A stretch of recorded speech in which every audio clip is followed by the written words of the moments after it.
ஒரு காலத்தில் அற்புதங்கள் அடையாளங்கள்னா ஒருவருடைய நிழல் பட்டாலே சுகமானாங்க. 2 காலும் இல்லாத ஒருவனை தொட்ட உடனே கால்கள் கரடு கொண்டு உடனே ஓடி போனான் அந்த இடத்திலிருந்து. கண் பார்வை இல்லாதவனுக்கு பார்வை கிடைத்தது. இதெல்லாம் புதிய ஏற்பாட்டில். பழைய ஏற்பாட்டு காலத்தில் பார்த்தீங்கன்னா நிறைய அற்புதங்கள். செங்கடல் 2ஆக பிளந்தது, வானத்திலிருந்து மன்னா கொடுத்தது, தேசமே அதை பார்த்து ஆச்சரியப்பட்டது. எகிப்து தேசம் நடுங்கினது, பார்வோன் பயப்பட்டான், பார்வோனுடைய இராணுவம் பயப்பட்டது, மனசுக்குள்ள பயம் அவர்களுக்கு இருந்தாலும் இந்த முட்டாள் பார்வோன் நமக்கு உத்தரவு போடுறான்னு என்ன செய்யறது அப்படின்னு சொல்லி பின்தொடர்ந்து போனாங்க. அந்த கடலுக்குள்ள போகலாமா வேணாமான்னு பயம் இருந்தாலும் பார்வோனுடைய கட்டளை கீழ்ப்படினுமேன்னு போனாங்க. அதெல்லாம் நம்ம யோசிச்சு பார்க்க ரொம்ப பிரம்மாண்டமாக இருக்கிறது. கடல் 2ஆ பிளக்குமாயா? அப்படி 2ஆ விழுந்து சுவர் மாதிரி நிற்குதான். அந்த கடல் பாருங்கள், ஒரு உலர்ந்த தரையாக இருந்ததாம். ஒரு தண்ணி, ஒரு மழை பெய்த தண்ணி வற்றினால் கூட அந்த நிலத்தில் அந்த ஈரம் ஒட்டி கொண்டிருக்கும். ஆனால் வேதம் சொல்லுது, பர்டிகுலராக சொல்லுது, உலர்ந்த தரையின் வழியாக நடந்து போனாங்க. ஒரு ட்ரையர் போட்டு காய வச்சு, தம்முடைய பிள்ளைகளுக்கு ஒரு நல்ல ரோடு வச்சு, பக்கத்தில் பார்த்தீங்கன்னா 2 பக்கம் சுவர் மாதிரி தண்ணி நிற்க கர்த்தர் அங்கே நடத்தி கொண்டு போனார். சிம்சோன் மேல் அந்த அபிஷேகம் இறங்கின போது கற்பனை பண்ண முடியாத 1000 பேரை ஒரே ஆளா நின்று கொன்றொழித்தான். யாராவது நினைக்க முடியுமா? பாருங்க, எந்த சினிமாலையாவது பார்க்க முடியுமாங்க? சூப்பர் ஹீரோ, சூப்பர்மேன் எவனும் செய்ய முடியாது. ஒரு ஆளு 1000 பேர், 1000 பேரை ஒரு ஆளா கொன்று அப்புறம் தான் தாகமே எடுக்குது. ஒரு கழுதையினுடைய தாடை எலும்பு, கத்தி கூட இல்லை, எலும்பு கிடைத்தது அவனுடைய கையில, எல்லாரையும் அடிச்சு நொறுக்கினான். எலியாவின் காலத்துல பாருங்க, இஸ்ரவேல் ஜனங்கள் எல்லாம் சோரம் போன ஜனங்கள் பாகாலை பின்பற்றி அவர்கள் அங்கே வந்து பாகாலுடைய விக்கிரங்களை சுமந்து கொண்டு, தீர்க்கதரிசிகளை சுமந்து கொண்டு பல்லக்கில் வந்தவங்க திரளான கூட்டமாக நின்று கொண்டிருக்கிறார்கள். வானத்துக்கு கட்டளை கொடுக்கிறார், நெருப்பு இறங்கி வருது. இதுதான் அற்புதங்கள், அடையாளங்கள். இன்னைக்கு என்ன நடக்குது அப்படின்னு நீங்க பார்த்தீங்கன்னா ரொம்ப பரிதாபமா இருக்கிறது. தமிழ்ல ஒரு பழமொழி சொல்லுவாங்க, கழுதை தேய்ந்து கட்டெரும்பான கதை, தேஞ்சு தேஞ்சு தேஞ்சு. இன்னைக்கு நமக்கு எது பிரம்மாண்டமாய் தெரியுதுன்னா, மேடையில் வந்து சாட்சி சொல்லுவாங்க. என்ன சாட்சி சொல்லுகிறோம்? எனக்கு தலைவலியாக இருந்ததுங்க 10 வருஷமா, நீங்கள் ஜெபம் பண்ணும்போது சரியாக போச்சு. எனக்கு வந்து கை கால் உளைச்சலாக இருந்தது, சரியாக போச்சு. இது மாதிரி அற்புதங்கள், இது மாதிரியான காரியங்கள், ஹீலிங், இவ்வளோதான் நம்ம கேட்குறோம். இதில் இந்த அற்புதத்தில் எனக்கு வந்து முதுகு தண்டில் வலி, 10 நாளா இந்த கூட்டத்துக்கு போங்கன்னு சொன்னாங்க. நான் வந்தேன், ஐயா ஜெபிச்சாங்க, உடனே எனக்கு குணமாச்சு. இந்த அற்புதத்தை கேட்டு தேசம் அதிர்ச்சி அடையுமா? அடையப்பா, முதுகு தண்டு சரியாச்சாமே, பக்கத்துல நீங்களே அதிர்ச்சி அடைய மாட்டீங்க. அப்படியா அப்படின்னு போவீங்க தானே? இன்னைக்கு என்ன நடக்குது யோசிச்சு பாருங்களேன். சில இடங்கள் நான் பார்த்துருக்கேன், சொல்லுவாங்க 7 வாரம் சர்ச்சுக்கு வாங்க, அப்பதான் கொஞ்சம் கொஞ்சமா சரியா போகும்பாங்க. இயேசு இன்ஸ்டால்மெண்ட்ல குணமாக்குற மாதிரி கொஞ்சம் கொஞ்சமா சரியா போகுமா. அங்கே வர வர நாங்கள் உங்களுக்கு ஆராதனை பண்ண பண்ண கொஞ்சம் கொஞ்சமாக கர்த்தர் குணமாக்குவார் அப்படிம்பாங்க. ஒரு தலைவலி, ஒரு ஃபீவரு, ஒரு காய்ச்சல், குழந்தைக்கு இருமல், தும்மல், அடுமன் நடக்குது. ஆனால் இவைகளினாலே தேசம் ஒன்றும் திகைப்படையிலையே. தேசத்தை உலுக்கிற மாதிரி ஏதாவது அற்புதம் நடக்குதா? யோசிச்சு பாருங்க. தேசத்தை உலுக்கிற மாதிரி எலியா ஒரு அற்புதம் செய்த போது ஆகாப் நடுங்கினான், யேசபேல் நடுங்கினாள், ஜனங்கள் ஒட்டுமொத்தமா மனம் திரும்பினாங்க. யாரை தூக்கிட்டு வந்தீங்களோ அவங்கள பிடிங்கன்னு சொன்ன உடனே தூக்கிட்டு வந்தவர்களே பிடிச்சு அந்த தீர்க்க தரிசிகளை எல்லாம் கட்டி கொண்டு போய் கழுத்தறுத்து, எவ்வளவு நடந்தது தேசத்துல. ஒரு அற்புதத்தின் மூலம் எவ்வளவு ஒரு அதிர்ச்சியான காரியம். பார்வோனுடைய படை பின்னால துரத்தி கொண்டு வருகிறது. கடலுக்கு முன்னால நிற்கிறார் தேவனுடைய மனிதன், தன் கையை நீட்டி கர்த்தர் பேசிட்டே இருக்கிறார். அப்படி கைட் பண்றார் கர்த்தர். பேசி உன் கையை நீட்டு, கையை நீட்டி, அவர் கையில வைத்திருந்த அந்த கோலை நீட்டு கடலுக்கு நேரா. கையை நீட்டின போது, அந்த கோலை நீட்டின போது செங்கடல் பிளந்ததாம். யோசிச்சு பாருங்க, எப்படி தட தட தடன்னு 2 பக்கம் தண்ணி பிரிந்து குவிந்து நின்றால் எப்படி யோசிக்க முடியும்? நடக்கும். முற்பிதாக்கள் பார்த்த அந்த அற்புதங்களும் அதிசயங்களும் எங்கே என்று கிதியோன் கேட்ட மாதிரி சொன்னாங்களே. எங்களுடைய முற்பிதாக்கள் எங்களுக்கு சொன்னாங்களே, வனாந்திரத்தில் நடந்த போது நடந்த அற்புதங்களும் அடையாளங்களும் கொஞ்சம் நெஞ்சமா யோசிச்சு பாருங்க. பார்வோன் போக விட மாட்டேன்னு சொன்ன போது கர்த்தர் தேசத்திலே அடையாளங்களை, அற்புதங்களை ஒன்றன் பின் ஒன்றாக செய்து கொண்டே வந்தார். நமக்கு ஆச்சரியமா இருக்கும். ஒண்ணு மாத்தி ஒண்ணு. இன்னைக்கு என்ன நடக்குமோ, தேசமே நடுங்கி கொண்டிருந்தது. மூசே இன்னைக்கு மறுபடியும் அரண்மனைக்கு வர்றாராம், பார்வோனிடத்துல பேச போறாராம். இந்த ஆள் வேற மனக்கடினப்பட்டு முதல்ல போங்கிறான், போகாதங்கிறான். ஒவ்வொரு முறை வரும்பொழுது நமக்குத்தான் கஷ்டம். தண்ணி அடிச்சாங்க, தண்ணி அடிச்ச உடனே, நான் சொல்ற தண்ணி அடிக்கிறது வேற, தண்ணியை அடித்தார்கள், தண்ணீர் உடனே இரத்தமாக மாறினது. நைல் நதியிலிருந்து வீட்டில் பிடிச்சி வச்சிருக்கிற பானையில் இருக்கிற தண்ணி வரைக்கும் ரத்தமா மாறி போச்சு. எப்படி இருக்கும்? எல்லாம் ஒட்டுமொத்த தேசமே பயந்தது. அதுதான் அற்புதம், அதுதான் அடையாளம். ஒரு அடையாளம் நடந்தா தேசம் அசைக்கப்பட வேண்டும். தேசம் அதை உற்று பார்க்கணும், தேசம் நடுங்கணும், தேசம் இது என்னமாய் முடியுமோ என்று யோசிக்கணும். நம்பாதவன் கூட நம்பணும், கண்கள் திறக்கப்படணும். அதுதான் அடையாளம். எத்தனை நாள் சும்மா கொள்ளையடித்துக் கொண்டிருக்க போகிறோம்? கர்த்தர் அதை எல்லாவற்றையும் மாற்றி, நம்முடைய கூட்டுப்புழு வாழ்க்கையை மாற்றி பட்டாம்பூச்சிகளைப் போல செட்டை அடித்து பறக்க பண்ண போகிறார். நீங்கள் அடுப்பின் அடியில் கிடந்தவர்களாய் இருந்தாலும் வெள்ளி சிறைகளுக்கு ஒப்பான சிறைகளினால் கர்த்தர் உங்களை மூடி வான மண்டலங்களிலே அவர் உங்களை உலாவி வர பண்ண போகிறார். தேசம் திகைப்படைய போகுது. சாத்தானுக்கு இது கடைசி ரவுண்டு. சாத்தானுக்கு ரொம்ப கடைசி ரவுண்டு. எதை வச்சு நீங்க சொல்றீங்கன்னு கேட்கலாம். நீக்கப்படும் போது அந்த சத்துரு தன்னை வெளிப்படுத்துவான். எப்பவுமே பாருங்க, நல்லா வருவாங்க. சாத்தான் துரத்தப்பட போறதுக்கு முன்னால கண்டுபிடிச்சிட்டாங்கன்னு சொன்னோன்னே அலக்களிக்க ஆரம்பிச்சிடும். அலக்களிக்க ஆரம்பிச்சாலே ஓட போகுதுன்னு அர்த்தம். அல்லேலூயா. அது வரைக்கும் நல்லா தான் வருவாங்க. நான் ரொம்ப வருஷத்துக்கு முன்னால, கிட்டத்தட்ட ஒரு 30-35 வருஷத்துக்கு முன்னால, எங்கள் ஊர் பக்கத்தில் ஒரு சின்ன நகரம் இருக்குது, பரமக்குடின்னு பேர். அங்கே ஆல்நைட் ப்ரேயர் நடத்தினோம். நான் சொல்வது 83-84. ஒரு அம்மா ரெகுலராக வருவாங்க. வந்துட்டு என்ன செய்வாங்கன்னா, அது நல்ல கூட்டம் வரும், ஒரு 1000 பேருக்கு மேலே வருவாங்க. ஒரு கல்யாண மகாலில் நடக்கும். அந்த அம்மா நல்லா படியை வாரி சீவி பூவெல்லாம் வச்சு ஆல்நைட் ப்ரேயருக்கு வருவாங்க. ஜெப நேரத்தில் அந்த அம்மாலாம் என்ன செய்வாங்கன்னா, வச்சுட்டு ஹேர் பின்லாம் கலட்டுவாங்க, பூவெல்லாம் கலட்டி சுருட்டி வைப்பாங்க, தலையை விரித்து போட்டு ஆட ஆரம்பிச்சிருவாங்க. இவன்னு கட்டி நாக்கெல்லாம் துருத்திட்டு ஆடுவாங்க. கொஞ்ச நேரம் கழித்து அவர்களே ஒன்றும் சொல்ல மாட்டாங்க. அவங்களாம் எந்திரிப்பாங்க, மறுபடியும் ஹேர் பின்லாம் மாட்டுவாங்க, பையை தூக்கிட்டு பரப்பிடுவாங்க. நான் சொன்னேன், அடுத்த முறை அந்த அம்மா ஆடினா பிடிச்சி வைங்க. வருது, ஆடுது, அது பாட்டு போயிடுது. எதுக்கு ஆடு? அப்புறம் அந்த அம்மாவை கூட்டு விசாரிச்ச சொல்கிறாங்க, நான் இங்கே மாத்திரம் இல்லை தம்பி, நான் காளையார் கோயிலில் ஆடி இருக்கிறேன், சென்னையில் ஆடி இருக்கிறேன், மதுரையில் ஆடி இருக்கிறேன். என்னமோ ஒரு பெரிய டான்ஸ் ஆடிட்டு வர்ற மாதிரி, இந்த ஊரில் ஆடி இருக்கிறேன், அந்த ஊரில் ஆடி இருக்கிறேன் அப்படின்னு. அந்த அம்மா கேட்டது கூட கிடையாது, இந்த பிசாசுலேருந்து எனக்கு விடுதலை வேணும்னு. இப்போ அவர்களை அலக்களிக்கும் போது அப்புறம் கடைசியில் ஜெபம் பண்ணினோம், நீங்கள் விடுதலை ஆகணும்னு விரும்புவீங்கன்னு கேட்டோம். அந்த அம்மாவுக்கு ஒவ்வொரு ஊர்லையும் ஆடிட்டு வர்றதே ஒரு பெருமையாக நினைக்குது. அந்த அம்மா ஆடிட்டு ஒவ்வொரு ஊழியக்காரர் நடுவிலும் யாரும் என்னை ஒன்றும் செய்ய முடியாது அப்படின்னு. அப்புறம் கடைசியில் கேட்டு அவர்களை மனம் திரும்ப வைத்து, அதுக்கப்புறம் அந்த அம்மாளிடத்தில் கேட்ட போது, அந்த அம்மாவுக்கு ஜெபம் பண்ண ஆரம்பித்த போதே அவங்களால அவங்கள 10 பேர் பிடிக்க முடியல, அவ்வளோ அலக்கழித்து. அதுக்கு பிறகு அது கீழே விழுந்து சத்தியம் பண்ணி, நான் இனிமேல் இவளை தொடமாட்டேன் என்று சொல்லி அவளை அந்த அம்மாளை விட்டு வெளியே போனது. அப்போ நம்ம பார்த்துருக்குறோம், ஒரு ஆவி அலக்கழிச்சுன்னா அந்த ஆவி வெளியே போக போகுதுன்னு அர்த்தம்.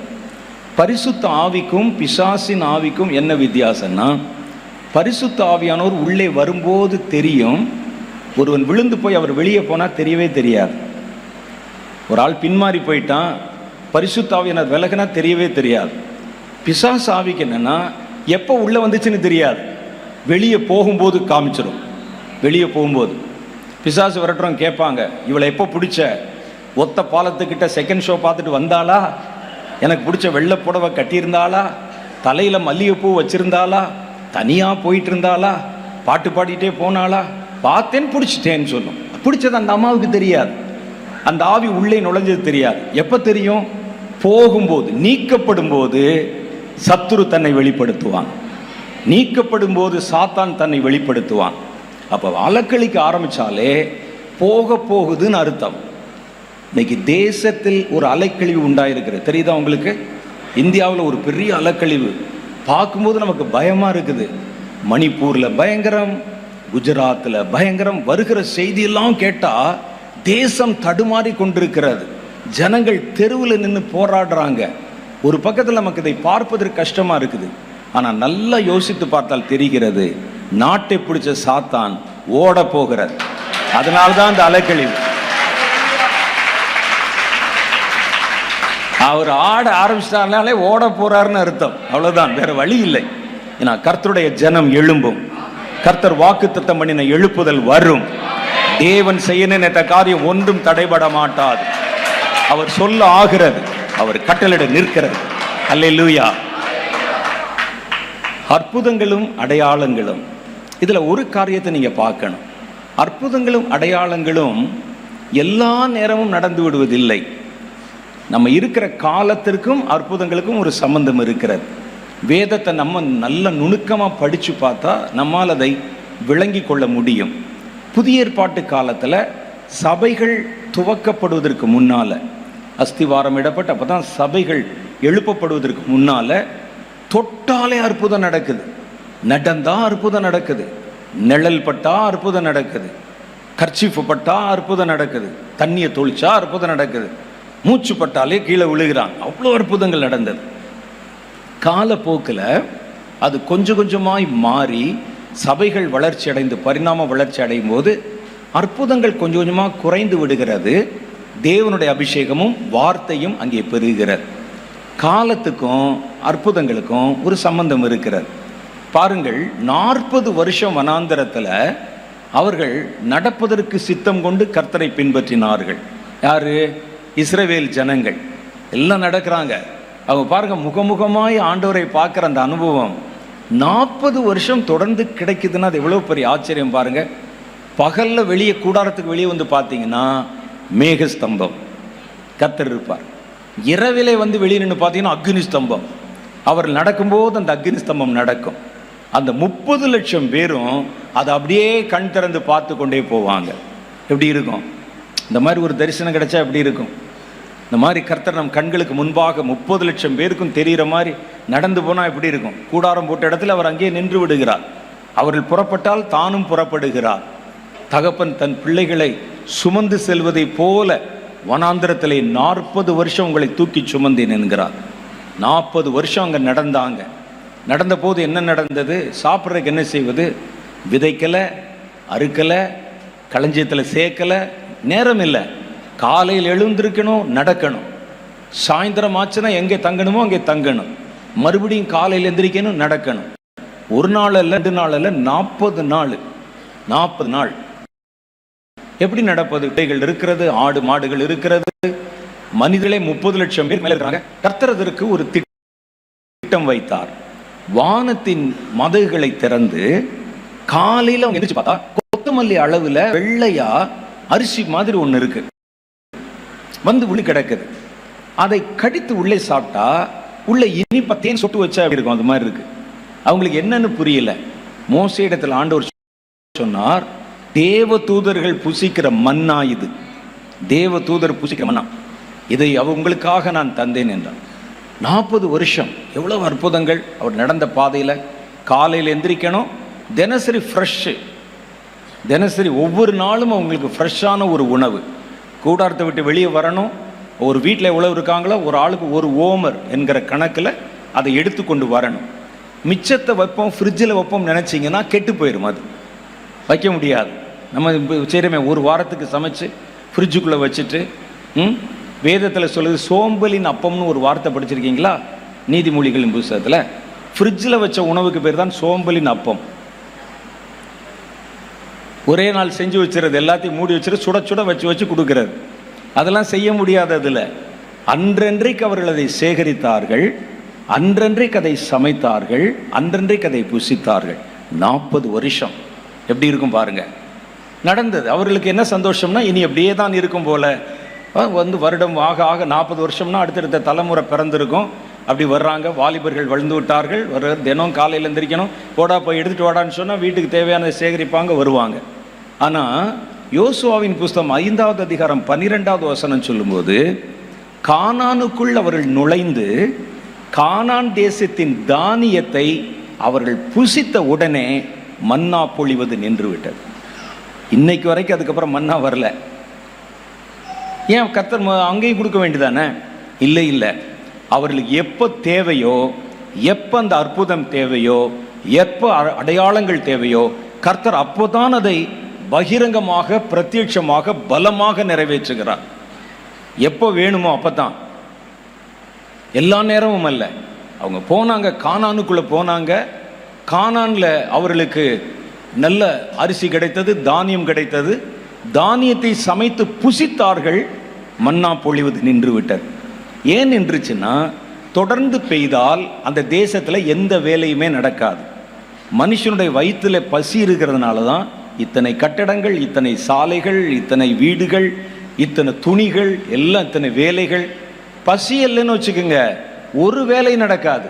காலையில் எந்திரிக்கணும். அங்கே பழைய வனாந்திரத்தில் நடந்து வந்த ஞாபகத்து காலையில் போய் வெளியே தேடி இருப்பாங்க, ஒன்றும் இல்லை.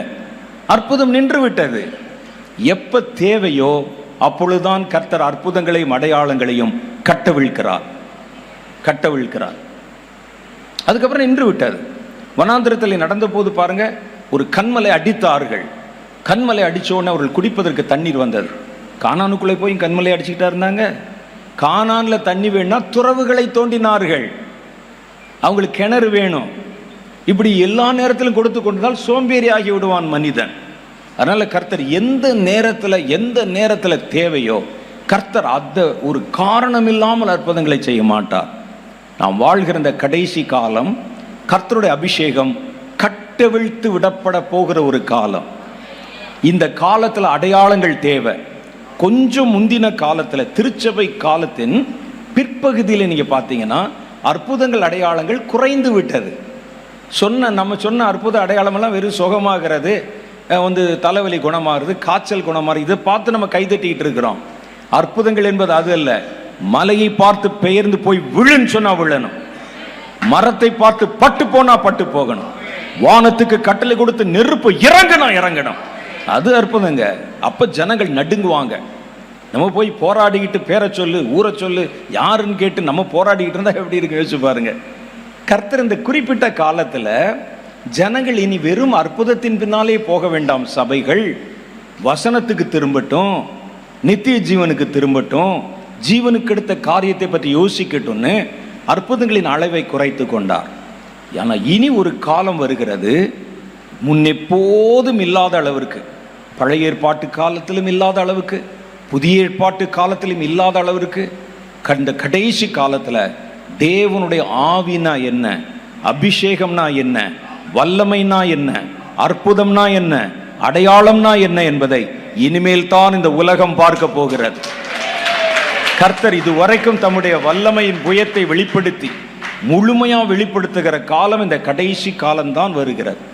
அதனால தான் கர்த்தர் உங்களை அழைத்து இந்த அபிஷேகத்தை குறித்து பேசும்படிக்கும், இந்த அபிஷேகத்துக்குள்ளே உங்களை நடத்தும்படிக்கும் நம்முடைய சகோதரர்களுடைய இருதயத்திலே கர்த்தர் வாஞ்சி உண்டு பண்ணினார். இது நிச்சயமா அவங்க உட்கார்ந்து பிளான் போட்டதில்ல, அடுத்து என்ன கூட்டம் நடத்தலாம், என்ன பேர் வைக்கலாம் அப்படின்னு யோசிக்கல. கர்த்தர் அழைத்தார், கர்த்தர் உங்களோட பேச விரும்பினார், கர்த்தர் உங்களுக்கு கொடுக்க வைத்திருக்கிறார். தம்முடைய தாசனுடைய இருதயத்தில் அந்த எண்ணத்தை போட்டார், நினைவுகளை கொடுத்தார். இது எதற்காக இந்த கூட்டம்னா, அற்புதங்களையும் அடையாளங்களையும் நிறைவேற்றி தேசத்தை திகைக்க பண்ணுகிற வல்லமை உலகத்தில் இருக்கிறவனிலும் எங்களில் இருக்கிறவர் பெரியவர் என்பதை உலகம் பார்க்கும்படிக்கு உங்கள் கை விரல்களை கர்த்தர் வல்லமையிலே நிரப்ப போகிற பருவத்துக்குள்ளே வந்திருக்கிறோம். சாத்தான் நடுங்கணும். இந்த கடைசி காலத்துல சாத்தானும் தீவிரமா இறங்குவான் பூமியில. இனி தனக்கு கொஞ்ச காலம் மாத்திரமே இருக்கிறது என்று அவன் எண்ணி மிகுந்த பலத்தோட, கோபத்தோட, வல்லமையோட உங்கள் நடுவில் இறங்குகிறதை கண்டேன் என்று வேதத்தில் சொல்லுது. அப்ப சாத்தான் அவ்வளவு பலமா இறங்கும் போது கர்த்தர் சும்மா இருப்பாரா? யோசித்து பாருங்கள். இது யுத்தம் நடக்க வேண்டிய பிராயம். அதனால்தான் கர்த்தர் உங்களை அழைத்து வந்திருக்கிறார். கடைசி நாட்களில் பாருங்க, இன்னைக்கு ரொம்ப அழகான ஒரு மெசேஜ் காலையில் நம்ம கேட்டோம். அது தீர்க்க தரிசனத்தை பற்றியது. ஒரு தீர்க்க தரிசனம் எப்படி வரும், தீர்க்க தரிசனம் எப்படி சொல்லுவாங்க, எதற்கு தீர்க்க தரிசனம் சொல்லுவாங்க அப்படின்னு நிறைய காரியங்கள் சொல்லப்பட்டிருக்கிறது. வேதத்தில் இந்த கடைசி காலத்தை பற்றி ஒரு வாக்குத்தத்தம் கொடுக்கப்பட்டிருக்கிறது. கடைசி காலத்தை பற்றி சொல்லுவதற்கு முன்னால காலங்களை குறித்த ஒரு செய்தி சொல்றேன் பாருங்க. வேதத்தின் அடிப்படையில் இந்த பூமியில் இருக்கிற காலங்களை 3 பெரும் பிரிவுகளாக பிரிக்கலாம். அந்த 3 பெரும் பிரிவு எதை மையப்படுத்தி பிரிக்கிறோம்னா, மனித சமுதாயத்தோடு தேவன் தன்னை இணைத்து கொண்டதிலிருந்து நம்ம பிரிக்கிறோம். அதுக்கு முன்னால் மனசாட்சியின் காலம், அவங்களா இஷ்டப்படி இருந்த காலம் சொல்லலாம் நிறைய வேதாகம நிபுணர்கள் சொல்லுவாங்க. அதை விட்டுருங்க. மனிதர்களோட கர்த்தர் தன்னையும் இணைத்து கொண்டு மனித சமுதாயத்திலே ஒரு ஜாதியை தன்னுடைய ஜனங்கள் என்று சொல்லி அவர்களோட பேச ஆரம்பித்து கர்த்தர் மனிதர்களோடு தன்னை இணைத்து கொண்டார்ல, அதுக்கு பிறகு இருக்கிற காலத்தை 3 பெரும் பிரிவுகளாக பிரிக்கலாம். ஒன்றுக்கு பேரு பழைய ஏற்பாட்டு காலம், 2வது காலத்துக்கு பேரு புதிய ஏற்பாட்டு காலம், 3வது காலத்துக்கு பேரு கடைசி காலம். நம்ம இருக்கிறது தான் இந்த கடைசி காலம். இந்த கடைசி காலத்துல கர்த்தர் ஒரு வாக்குத்தத்தத்தை நமக்கு கொடுத்திருக்கிறார். என்ன வாக்குத்தத்தம் கொடுத்திருக்கிறார் அப்படின்னு கேட்டா, கடைசி நாட்களிலே மாம்சமான யாவர் மேலும் என் ஆவி ஊற்றுவேன், உங்கள் குமாரரும் குமாரத்திகளும் தீர்க்க தரிசனம் உரைப்பார்கள், உங்கள் வாலிபர்கள் தரிசனங்களை காண்பார்கள், உங்கள் மூப்பர்கள் சொப்பனங்களை பார்ப்பார்கள். அந்நாட்களிலே என் ஊழியக்காரர்கள் மேலும் ஊழியக்காரிகள் மேலும் என் ஆவியை ஊற்றுவேன், அவர்களும் தீர்க்க தரிசனம் சொல்லுவாங்க. குமாரர் குமாரத்திகள்னா யாருன்னா, வாலிப வயசுக்கு முன்னால் இருக்கிறவங்க. ஏன்னா அடுத்த வார்த்தையில இந்த வாலிபர்களை குறித்த வார்த்தை வருகிறது. இப்போ வாலிப வயசுக்கு முன்னால் இருக்கிறவங்கள நம்ம ஊர்ல பிள்ளைகள்னு சொல்லுவோம். பிள்ளைகள், ஒன்று பிள்ளைகள், 2வது வாலிபர்கள், தரிசனம் காண்பார்கள், விஷன்ஸ், கண் திறந்து பார்ப்பாங்க, ஓப்பன் விஷன்ஸ், அப்பேரிஷன், முகமுகமா பார்க்கறது ஆண்டவரை, நம்முடைய 5 சென்ஸோடையும் அவரை பார்க்கிறது, அந்த மாதிரியான தரிசனம் அவர்கள் பார்ப்பார்கள். மூப்பர்கள் சொப்பனம் காண்பார்கள். மூப்பர்கள் பாவம், எங்களை போன்ற மூப்பர்கள், வயதானவர்கள், கொஞ்சம் பலவீனமானவர்கள் சர்ச்சுக்கு வந்தால் பேச ஆரம்பிக்கும், கொஞ்சம் நேரம் கேட்பாங்க, அப்படியே கண் அப்படி சொக்கும், தூக்கம் வரும். கர்த்தர் பார்த்தார், நீ தூங்குனாலுமே பரவாயில்ல விடு, உனக்கும் ஒரு அபிஷேகத்தை தருகிறேன், தூங்குனாலே ஊழியந்தாயா, சொப்பனம் பாரு, பார்த்து சொல்லு. முழிச்சிருந்தாலும் நீங்க தீர்க்க தரிசனம் சொல்றீங்க, தூங்கினாலும் தீர்க்க தரிசனம் சொல்றீங்க. பாருங்க, மூப்பர்களுக்கு சொப்பனம் காண்பது, கர்த்தர் பேசுவது. அந்நாட்களில் என் ஊழியக்காரர்கள் எல்லார் மேலும் என் ஆவியை ஊற்றுவேன், அவர்களும் தீர்க்க தரிசனம் சொல்லுவாங்க. அதற்கு முந்தின காலங்களில் பழைய ஏற்பாட்டு காலத்திலும் புதிய ஏற்பாட்டு காலத்திலும் தீர்க்க தரிசனம் சொல்லுவதற்குனே தீர்க்க தரிசிகள் அப்படின்னு ஒரு குரூப் இருந்தாங்க. ஆனா கர்த்தர் சொல்ற அந்த கடைசி காலத்தில் அப்படி இருக்காது. எல்லா ஊழியக்காரர் மேல ஊற்றுவேன். ஒருவன் சுவிசேஷனாயிருப்பான், அவன் தீர்க்க தரிசன சுவிசேஷனாய் மாறிவிடுவான். ஒரு பாஸ்டர் இருப்பார், இனிமேல் அந்த பாஸ்டர் தீர்க்க தரிசன போதகராய் மாறிவிடுவார். ஒரு போதகர் இருப்பார், தீர்க்க தரிசன போதகராய் மாறிவிடுவார். ஒரு மேய்ப்பர் இருந்தால் தீர்க்க தரிசனம், எல்லாத்தோடையும் தீர்க்க தரிசனம் சேர்த்துக்க வேண்டியது. ஏன்னா எல்லா ஊழியக்காரர்கள் மேலும் ஊழியக்காரிகள் மேலும், சில்ட்ரன் மினிஸ்டர் நடத்தின பிள்ளைகளுக்கு பாட்டு சொல்றேன், ஒன்னையும் கர்த்தர் விட மாட்டார், உங்கள் மேல் தமிழ் ஆவியை ஊற்றுவார், நீங்கள் தீர்க்க தரிசனம் சொல்லுவீர்கள். அப்ப எல்லாருமே கவர் ஆயிட்டாங்க. அதுல பிள்ளைகள் கவர் ஆயிட்டாங்க, வாலிபர்கள் கவர் ஆயிட்டாங்க, மூப்பர்கள் கவர் ஆயிட்டாங்க, எல்லா ஊழியக்காரிகள் கவர் ஆயிட்டாங்க, எல்லாம் தீர்க்க தரிசனம் உரைப்பார்கள். இப்ப எனக்கு ஒரு கேள்வி, எதுக்கு இவ்வளவு பேர் தீர்க்க தரிசனம் உரைத்தால் தாங்குமா வீடு?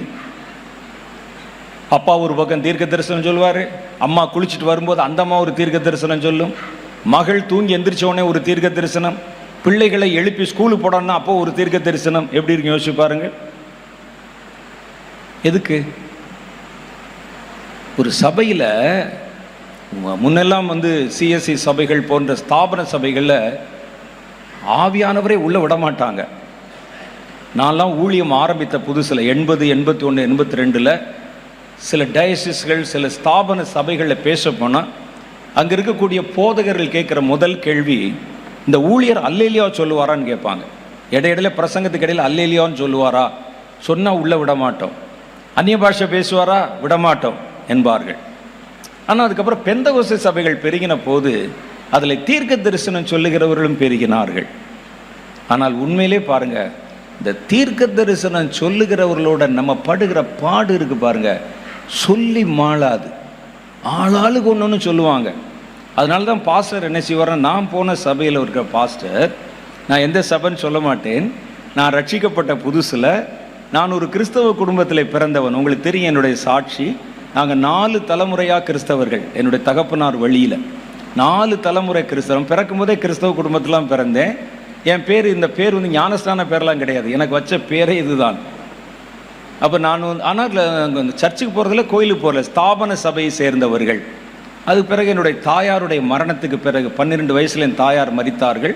என்னுடைய தகப்பனார் வேலை வேலை வேலைன்னு சொல்லி வேலை பின்னாலே இருப்பாங்க. நாங்கள் பிள்ளைகளாய் வளர்ந்தோம்.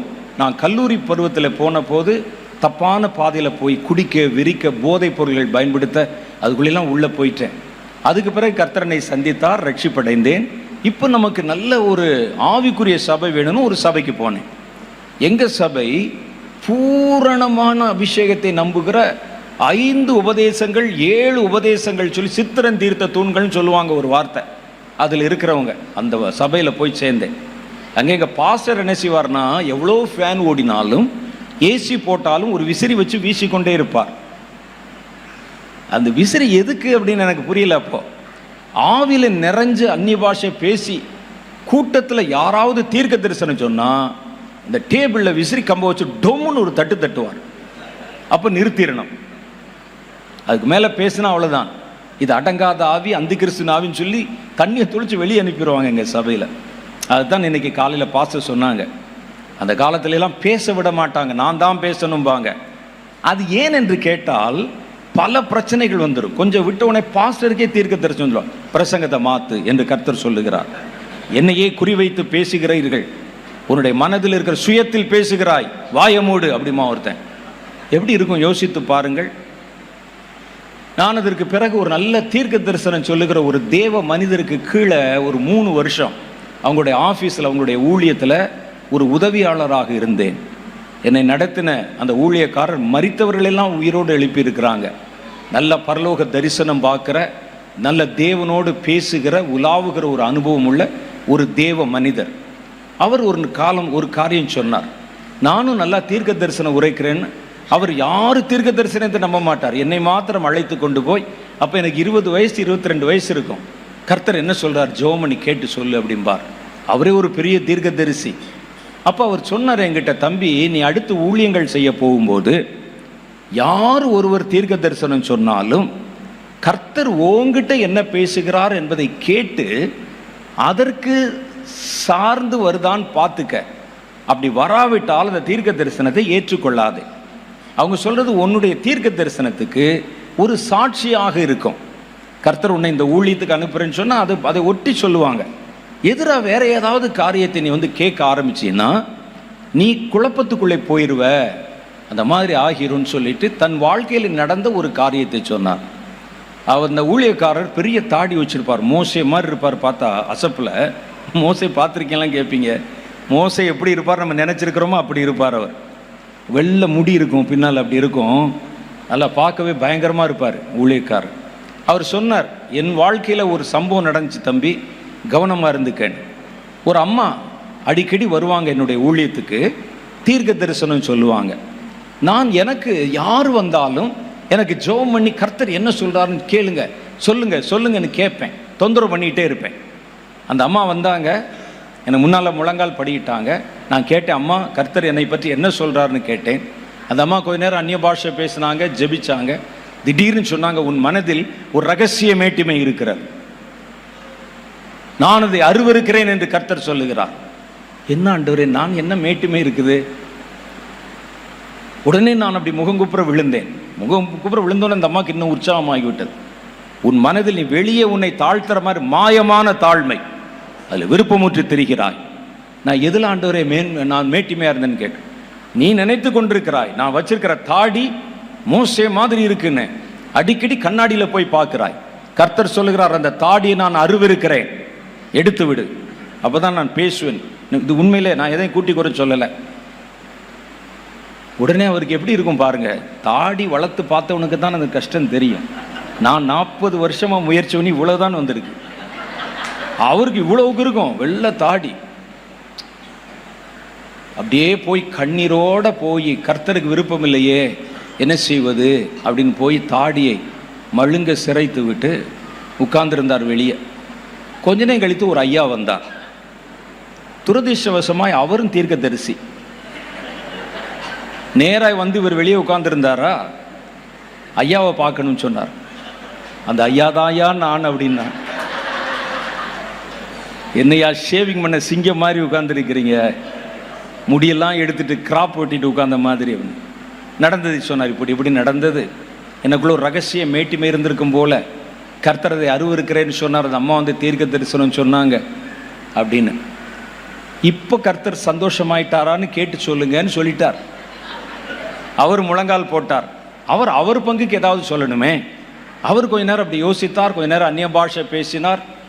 இது பத்தாது, முடி வச்சிருக்கிற நேரா ஜீசஸ் மாதிரி அதை வெட்டிரு, எடுத்துரு, அப்பதான் கர்த்தர் பிரியமா இருப்பார். உனக்கு அதுலேயும் மேட்டிமை இருக்கு, கர்த்தர் சொல்லுகிறாருன்னு சொல்லிட்டாராம். எப்படி இருக்கும்? உடனே இவர் தன்னுடைய தலையை மழுங்க ஷேவ் பண்ணிட்டு உட்கார்ந்து இருக்கிறார். இப்போவாவது கர்த்தர் பிரியமா இருப்பாரான்னு. மூணாவது ஒருவர் வந்தார், வாலிபர், வெளியூர்லேருந்து கன்னியாகுமரியிலேருந்து வந்தாராம். அவரும் பாருங்கள், அன்னைக்குன்னு பார்த்து துரதிர்ஷ்டவசமா அவரும் ஒரு தீர்க்கதரிசி.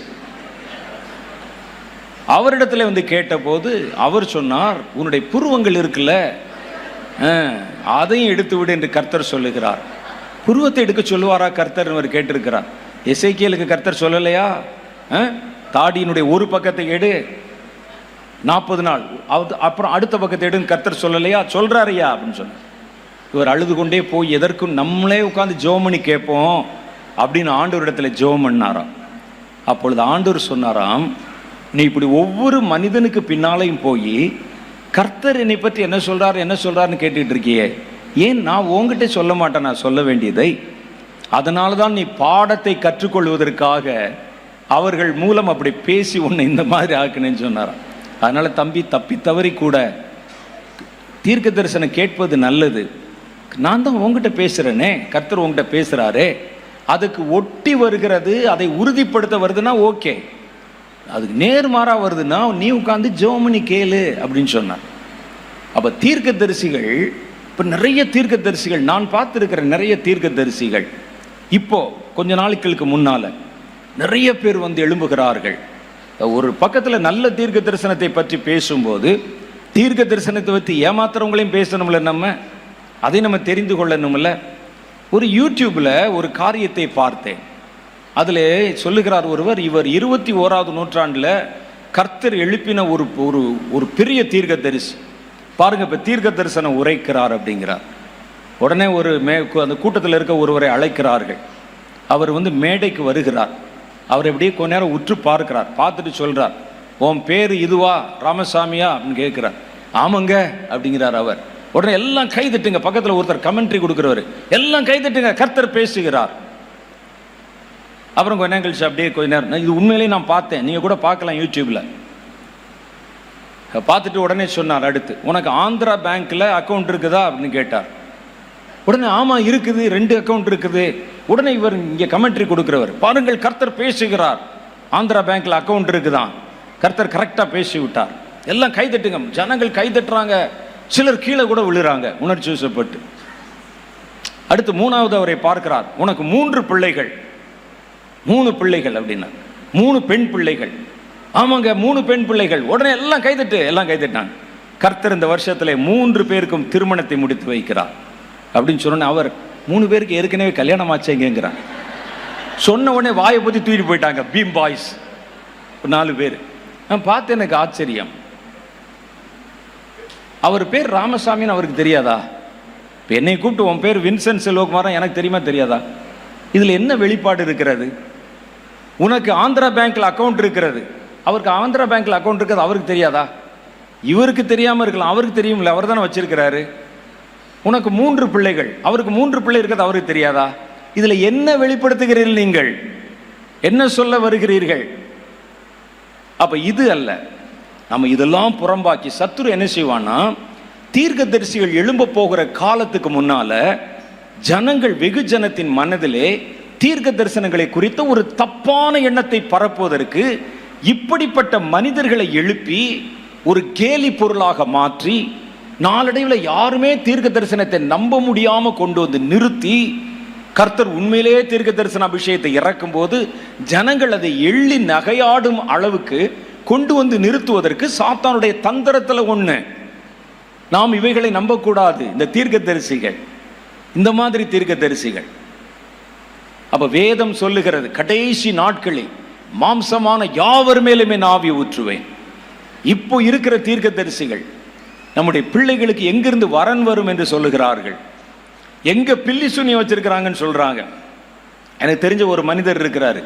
அவர் ஒவ்வொரு இடத்துக்கும் வீடு வீடா போவார் ஊழியத்துக்கு. உங்க வீட்டு அஸ்திவாரத்துக்கு கீழே 4 எலுமிச்சம்பழத்தை புதைச்சு வச்சிருக்கிறாங்க பாரு, அதுதான் உங்களை குடும்பத்தை ஆட்டி படைக்குதும்பார். இப்படிப்பட்ட கிரவுண்ட் லெவல் தீர்க்க தரிசிகள் இனி இல்லை. வானத்துக்கு கட்டளிடுகிற தீர்க்க தரிசிகள், மழையை நிறுத்துகிற தீர்க்க தரிசிகள், செங்கடல்களை பிளக்கிற தீர்க்க தரிசிகள், ஒரு புதிய தலைமுறையை கர்த்தர் எழுப்பி வர பண்ண போகிறார். கர்த்தர் அப்படிப்பட்ட ஒரு தலைமுறை எழுப்புவதற்கு தான் வாக்கு பண்ணி இருக்கிறார். அவர் சொல்ல, கடைசி நாட்களிலே மாம்சமான யாவர் மேலும் என் ஆவி ஊற்றுவேன். உங்கள் குமாரரும் குமாரத்திகளும் தீர்க்க தரிசனம் உரைப்பார்கள். வாலிபர்கள் தரிசனங்களை காண்பார்கள். உங்கள் மூப்பர்கள் சொப்பனங்களை பார்ப்பார்கள். அந்நாட்களில் என் ஊழியக்காரர்கள் மேலும் ஊழியக்காரிகள் மேலும் என் ஆவி ஊற்றுவேன். அவர்களும் தீர்க்க தரிசனம் உரைப்பார்கள். எதுக்கு ஆண்டவர் இவ்வளோ பேர் எதுக்கு தீர்க்க தரிசனம் உரைக்கணும்? இதை குறித்த விளக்கத்தை நான் உங்களுக்கு சொல்லணும்னா, இனி அடுத்து நடக்க போகிற சில நிகழ்வுகளை குறித்து நான் உங்களுக்கு ஒரு சின்ன ஒரு பிக்சர் உங்களுக்கு நான் கொடுக்கணும். அப்பத்தான் அதை உங்களால் விளங்கி கொள்ள முடியும். இப்போ என்ன நடக்க போகுது அப்படின்னு கேட்டிங்கன்னா, இப்போ நம்ம வாழ்கிற காலம் கடைசி காலத்தின் துவக்கத்தில் வந்திருக்கிறோம். மழை வர்றதுக்கு முன்னால் தூவானம் வருது பாருங்க, அது மாதிரி கடைசி காலத்தின் துவக்கத்திலே வந்திருக்கிறோம். இப்போதான் எல்லா இடத்துலையும் நீங்கள் பார்த்தீங்கன்னா கடைசி காலத்தில் நடக்கும் என்று கர்த்தர் சொன்ன காரியங்கள் ஒவ்வொன்றாக நடத்தப்படுகிறதை பார்க்கிறோம். தேசங்கள் ஒருங்கிணைக்கப்படுகிறதை பார்க்கிறோம். இந்த கடைசி காலத்தில் கர்த்தர் ஒரு பெரிய காரியத்தை செய்வார். இந்த கடைசி காலத்தின் துவக்கத்தில் கர்த்தர் தேசங்கள் முழுவதிலும் பற்றி எறியத்தக்கதாக ஒரு நெருப்பை போட்டு ஒரு எழுப்புதலை கொண்டு வருவார். அதுக்கு பேர் கடைசி கால எழுப்புதல். இந்த எழுப்புதல தான் தேவன் தம்முடைய அபிஷேகத்தை ஊற்றுவார். இப்போ நம்ம 2 அபிஷேகம் தானே சொன்னோம். கர்த்தர் 7 ஆவிகளை பூமிக்கு அனுப்ப போகிறார். 7 அபிஷேகம், 7 விதமான வல்லமை நிறைந்த மனிதர்கள். காலையில் சொன்னாங்க, நமக்கு சொன்னாங்க, என்ன சொன்னாங்க? அற்புதங்கள் அடையாளங்களை செய்கிற சக்தி, தீர்க்க தரிசனம் உரைக்கிற ஆவி. 2 தானே கேட்டீங்க. கர்த்தர் பூமி எங்கும் அனுப்பப்படுவதற்கு 7 ஆவிகளை வைத்திருக்கிறார் என்று வெளிப்படுத்தின விசேஷம் 5வது அதிகாரம் 6வது வசனம் சொல்லுகிறது. அங்கே பார்க்கிறீங்கன்னா, அடிக்கப்பட்ட ஆட்டுக்குட்டியாக இயேசு கிறிஸ்து நின்று கொண்டிருக்கிறார். அந்த ஆட்டுக்குட்டிக்கு 7 கொம்பு இருக்குது. அந்த ஆட்டுக்குட்டிக்கு 7 கண்கள் இருக்கிறது. 7 கொம்பு என்பது கர்த்தருடைய 7 விதமான வல்லமை. அதை பற்றி பேசணும்னா மணிக்கணக்கா பேசணும். கர்த்தருக்கு சித்தமான அடுத்த முறை வரும்போது இதை பற்றிலாம் நம்ம தெளிவாக பேசலாம். நம்ம தெரிந்து கொள்ளணும் இதெல்லாம். 7 கொம்புகள், 7 கண்கள். வசனத்தில் போட்டிருக்கு, இந்த 7 கண்கள் பூமி எங்கும் அனுப்பப்பட போகிற கர்த்தருடைய 7 ஆவிகளாம் என்று எழுதியிருக்கு. அப்படி இருக்கா இல்லையா? ஆவியானவர் ஒருவர் தானே, ஒருவர் தான். அவர் 7 முகங்கள் இருக்கிறது, 7 பரிணாமங்கள் இருக்கிறது, 7 பரிமாணங்கள் இருக்கிறது, 7 விதங்களிலே செயல்படும் ஆற்றல் இருக்கிறது. அதை கர்த்தர் பூமிக்கு அனுப்ப போகிறார் என்று வேதத்தில் எழுதியிருக்கிறார். அல்லேலூயா. அதுல 2 தான் நம்ம பார்த்துட்டு இருக்கிறோம். இன்னும் 5 இருக்கு. இந்த அபிஷேகம் இறங்கி வரப்போது, அதைத்தான் நாம் எழுப்புதல் என்று சொல்லுகிறோம். எழுப்புதல்ல 7 முகங்கள் இருக்கிறது. 7 விதமான எழுப்புதல் வரப்போகிறது தேசத்துல. அதைத்தான் கர்த்தர் இந்த கடைசி நாட்கள்ல நமக்கு வாக்கு பண்ணி இருக்கிறார். இந்த எழுப்புதல் கண்டிப்பா வந்தே தீரணும். இந்த எழுப்புதல் மூலம் தேவன் தனக்கென்று ஒரு கூட்டத்தை ஆயத்தம் பண்ண போகிறார். இந்த எழுப்புதல் 7 விதமான எழுப்புதல்களாக வரும். கர்த்தர் சித்தமானா நாளைக்கு அதை பற்றி நான் உங்களுக்கு கொஞ்சம் பிரீஃபா சொல்றேன். 7 எழுப்புதல். எழுப்புதல் என்பதை பாருங்களேன், பரிசுத்த ஆவியானவர் நுழைவதில் இருந்து தான் ஆரம்பிக்கிறது. அப்படித்தானே? எழுப்புதல் எங்கே ஆரம்பிக்குது? பரிசுத்த ஆவியானவர் ஜனங்களுக்குள்ளே பொழியப்படுவதில் இருந்து தான் ஆரம்பிக்கிறது. 7 எழுப்புதலும் 7 ஆவிகள் அனுப்பப்படுவதற்கு வைக்கப்பட்டிருக்கிற 7 ஆவிகள் பூமிக்கு அனுப்பப்படும். அது ஜனங்களை நிரப்பும். எழுப்புதல் பார்த்தா வெளியே ஒரே மாதிரி தெரியும், எழுப்புதல் என்று தெரியும். ஆனா அதுல 7 விதமான ஜனங்கள் எழும்புவாங்க, தீர்க்கதரிசிகள் எழும்புவாங்க, கடைசி கால சுவிசேஷர்கள் எழும்புவாங்க, கடைசி காலத்தில் எழும்ப போகிற பலவான்கள் எழும்புவாங்க, அடையாளங்களையும் அற்புதங்களையும் செய்றவங்க எழும்புவாங்க, சாத்தானுக்கு சவால் கொடுக்கிறவங்க எழும்புவாங்க, யுத்த வீரர்கள் எழும்புவாங்க, ஆவிக்குரிய யுத்த வீரர்கள். வேதம் சொல்லுது பாருங்க, எபேசியர் 6:12, மாம்சத்தோடும் அல்ல இரத்தத்தோடும் அல்ல, அதிகாரங்களோடும் துரைத்தலங்களோடும் அந்தகார லோகாதிபதிகளோடும் வானமண்டலங்களில் பொல்லாத ஆவிகளின் சேனைகளோடும் உங்களுக்கு போராட்டம் உண்டு. அந்த போராட்டத்தை செய்கிற ஒரு ஆவி சிம்சோன் மேல் இறங்கின மாதிரி, சிம்சோன் மாம்சத்தோடும் இரத்தத்தோடும் போராட்டம்.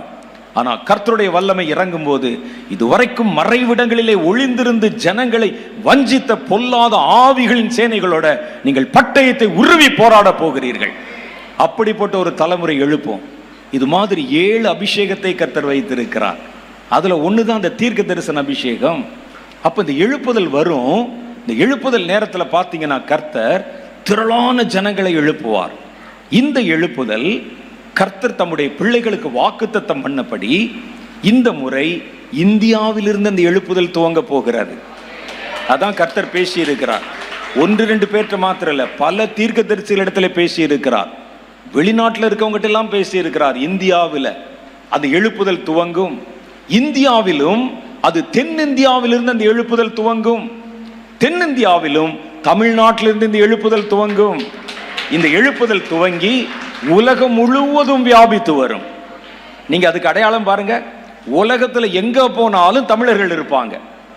உலகம் முழுவதிலும் கர்த்தர் தமிழர்களை சிதற பண்ணி இருக்கிறார். ஸ்ரீலங்கால ஒரு பிரச்சனை வந்த மாதிரி இருந்தது. தமிழர்கள் சிதறடிக்கப்பட்டார்கள். ஒரு பக்கத்துல பார்த்தா கஷ்டம்தான், வேதனை தான். கர்த்தர் தீமையும் தனக்கு சாதகமாக பயன்படுத்தி கொண்டார். தமிழர்களை எங்கும் சிதறி இருக்க பண்ணி இருக்கிறார். ஏன்னா இந்த தமிழ் பேசுகிற ஜனங்கள் உலகம் முழுவதிலும் வியாபித்து பரவி இருக்க, நீங்க எந்த நாட்டில் போனாலும் நீங்க பார்க்கலாம், அவங்கள உலகம் முழுவதும் பரவி இருக்கிறார்கள்.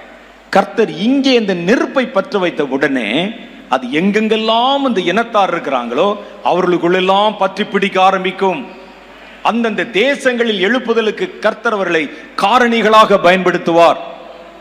ஒரு இடத்துல தீ வைக்கணும், பஞ்சில் பெட்ரோலை முக்கி ஒவ்வொரு இடத்துலையும் தூக்கி போட்டு ஒரு இடத்துல பற்ற வச்சேன்னு எங்கெல்லாம் பெட்ரோல் இருக்கோ அங்கெல்லாம் எரியுது பாருங்க. அதே போல கர்த்தர். அப்ப இந்த எழுப்புதல் இந்தியாவிலிருந்து புறப்படும். இந்த எழுப்புதல் சும்மா ஜனங்கள் கூட்டம் கூட்டமாய் வருவதல்ல. நம்ம நினைக்கிற மாதிரி இல்லை. நம்ம வேற நினைத்து கொண்டிருக்கிறோம்.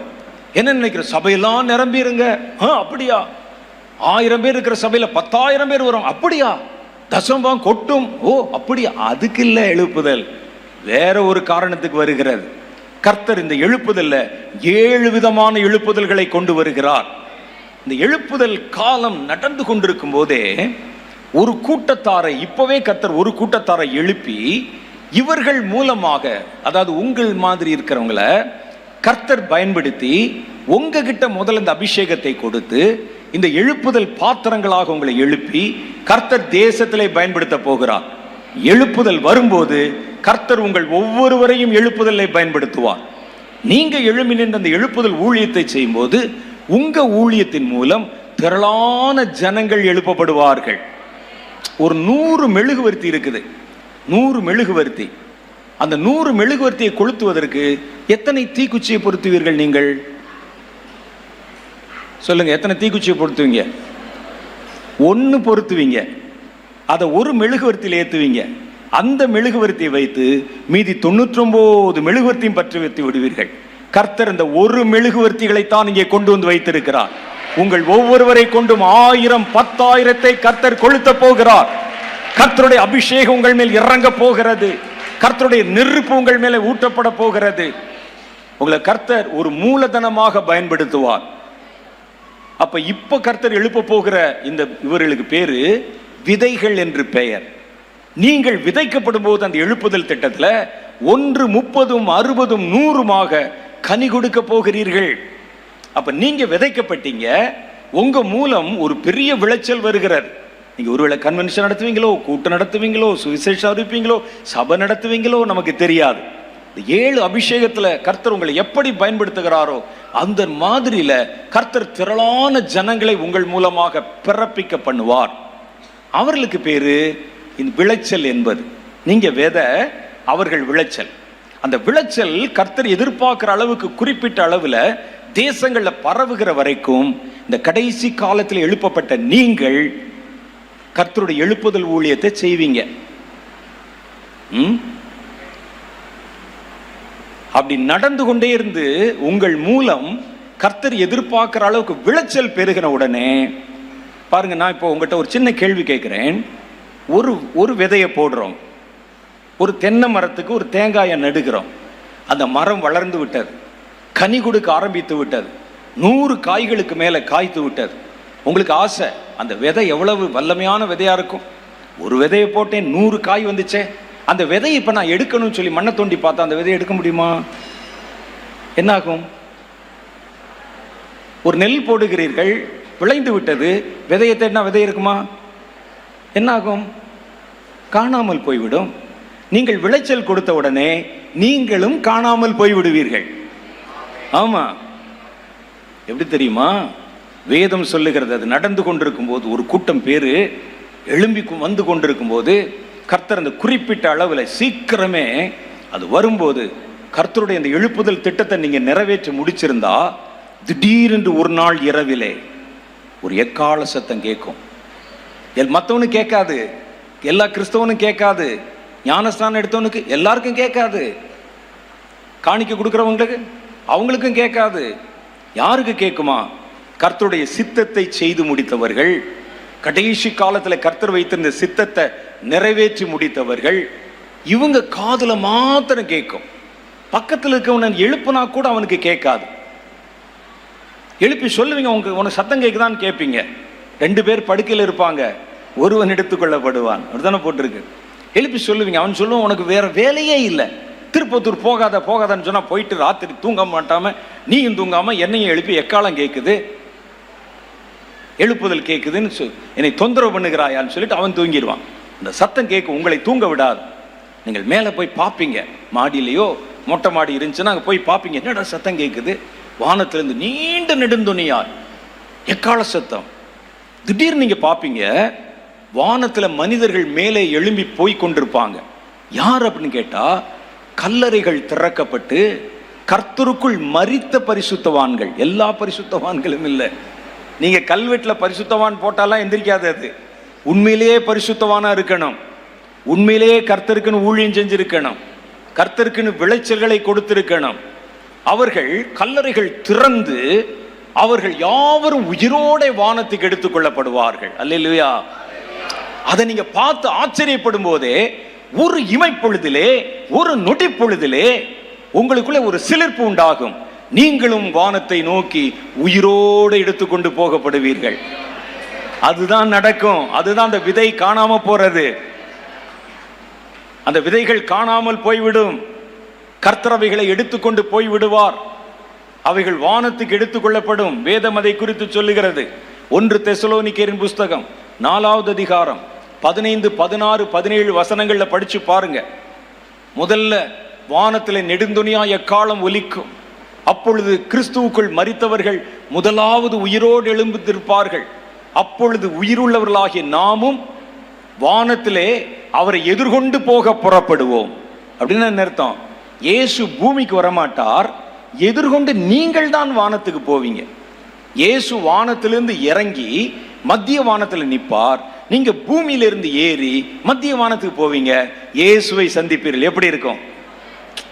யாரை பத்தி பாடினமோ, யாரை பத்தி பேசினமோ, யாரை பத்தி வேலை செஞ்சோமோ, அந்த இயேசுவை முகமுகமாய் பார்க்கிறோம். அது சந்தோஷம் இருக்கும். அப்படியே கர்த்தர் நம்மை அப்படியே அழைத்து கொண்டு போய்விடுவார். நம்ம போனது யாருக்குமே தெரியாது, யாருக்கும். ஏன்னா நம்ம பத்தி யாரு கவலைப்படுறா? கவலைப்பட்டா தானே தேடுவாங்க. தொலைஞ்சாண்டா வீடு எங்கேயோ காணோம், அது எல்லாம் ஊற்றி மூடிடுவாங்க. அடுத்த நாளிலிருந்து 7 வருடங்கள் இந்த உலகம் உபத்திரவ காலத்துக்குள்ளே கடந்து போகும். உபத்திரவ காலத்துக்குள்ளே கடந்து போன என்ன அர்த்தம் தெரியுமா? கர்த்தர் இந்த பூமியை 7 வருஷம் சாத்தானுடைய கையிலே ஒப்பு கொடுத்து விடுவார். 7 வருஷம் அவனுடைய அரசாட்சி நடக்கும். அந்த அரசாட்சி அமெரிக்காவில் நடக்குமா, இஸ்ரேலில் நடக்குமா, ரஷ்யாவில் நடக்குமான்னு கேட்டா ஒட்டுமொத்த உலகத்திலும் நடக்கும். அதற்கு உண்டான ஆயத்தை தான் இன்றைக்கு சாத்தான் தீவிரமாய் கடைபிடித்துக் கொண்டிருக்கிறான். 7 வருஷம் என் கையில உலகம் கொடுக்கப்படும். இந்த 7 வருஷத்துல ஒட்டுமொத்த உலகத்தை நான் ஆளுமை செய்ய வேண்டும். அதனாலதான் இன்னைக்கு பாருங்க, உலக தலைவர்கள் குளோபலைசேஷன் என்ற ஒரு புது வார்த்தை பேசுவாங்க. அதுக்கு என்ன அர்த்தம்னா, எல்லா அரசாங்கங்களையும் ஒருங்கிணைத்து ஒரே அரசாங்கமாய் மாற்றுவது. இந்தியாவுக்கு ஒரு அரசாங்கம், இந்தியாவுக்கு ஒரு சட்டம், பிரிட்டனுக்கு ஒரு அரசாங்கம், பிரிட்டனுக்கு ஒரு சட்டம், அமெரிக்காவுக்கு ஒரு அரசாங்கம், அமெரிக்காவுக்கு ஒரு சட்டம் இல்லாம எல்லாத்தையும் ஒன்னாக்கி ஒரே உலகம், ஒரே தலைவர், அது நான் என்று சொல்லி வரும். அந்த ஆட்சியாளனுக்கு பேரு அந்தி கிறிஸ்து என்பது. 7 வருஷம் இந்த உலகத்தை ஆளுமை செய்வான். அந்த நாட்கள்ல பாத்தீங்கன்னா பேய்கள் ஆட்சி பண்ணா எப்படி இருக்கும்? நம்ம பார்க்காததா? நிம்மதி இருக்காது மனிதனுக்கு. என்ன வேண்டுமானாலும் நடக்கும், என்ன வேண்டுமானாலும் நடக்கும். இந்த 7 வருஷத்தை 2 பிரிவா பிரிச்சிருக்கிறாங்க. முதல் 3 வருஷத்துக்கு பேரு உபத்திரவ காலம் என்று பெயர். இரண்டாவது 3 வருஷத்துக்கு பேரு மகா உபத்திரவ காலம் என்று பெயர். முதல் 3 வருஷ உபத்திரவ காலத்துல இந்த அந்தி கிறிஸ்துவுக்கு ஒட்டுமொத்த உலகத்தையும் ஆட்சி செய்வதற்கு யூதர்கள் உதவி செய்வாங்க, இஸ்ரவேலர்கள். இவன் அவர்களுக்கு தேவாலயத்தை கட்டித்தருவதாக வாக்கு பண்ணுவான். ஏன்னா அவங்களுக்கு இப்போ ஆலயம் இல்லை, ஆலயத்தை கட்டித்தருவதாக வாக்கு பண்ணுவான். உடனே எல்லாரும் இவன் தான் மேசியா என்று நினைப்பார்கள். இயேசு இந்த உலகத்தில் இருந்த போது ஒரு வார்த்தை சொன்னார், நான் என் பிதாவின் நாமத்தினால் வந்தேன், நீங்கள் என்னை ஏற்றுக்கொள்ளவில்லை, வேறொருவன் தன் சுயநாமத்திலே வருவான், அப்பொழுது நீங்கள் அவனை ஏற்றுக்கொள்வீர்கள் என்றார். நான் ஆண்டவருடைய நாமத்தில், பிதாவின் நாமத்தில் வந்தேன், என்னை பிசாசு பிடித்தவன் என்றீர்கள், லேகியோன் பிடித்தவன் என்றீர்கள், கள்ள தீர்க்கதரிசி என்றீர்கள், வேற ஒருவன் வருவான், அவன் தான் அந்தி கிறிஸ்து, அவன் தன் சுய நாமத்திலே வருவான், நீங்கள் அவனை ஏற்றுக்கொள்வீர்கள் என்று யூதர்களை பார்த்து சொன்னார். யூதர்கள் அவனுக்கு சப்போர்ட் பண்ணுவாங்க. இந்த வரப்போகிற அந்தி கிறிஸ்து விஞ்ஞானத்தை வைத்து இந்த உலகத்தை தன் கட்டுப்பாட்டில் கொண்டு வருவான். பொல்லாத பில்லி சூனிய ஆவிகளை தன்னுடைய கட்டுப்பாட்டுக்குள் வைத்துக் கொண்டு மந்திர தந்திரங்களையும் பில்லி சூனிய காரியங்களையும் அதிகாரங்களையும் கட்டவிழ்த்து விடுவான். நம்ம கற்பனையே பண்ண முடியாத காரியங்கள் எல்லாம் அற்புதங்கள் போல நடக்கும், அதிசயங்கள் போல நடக்கும்.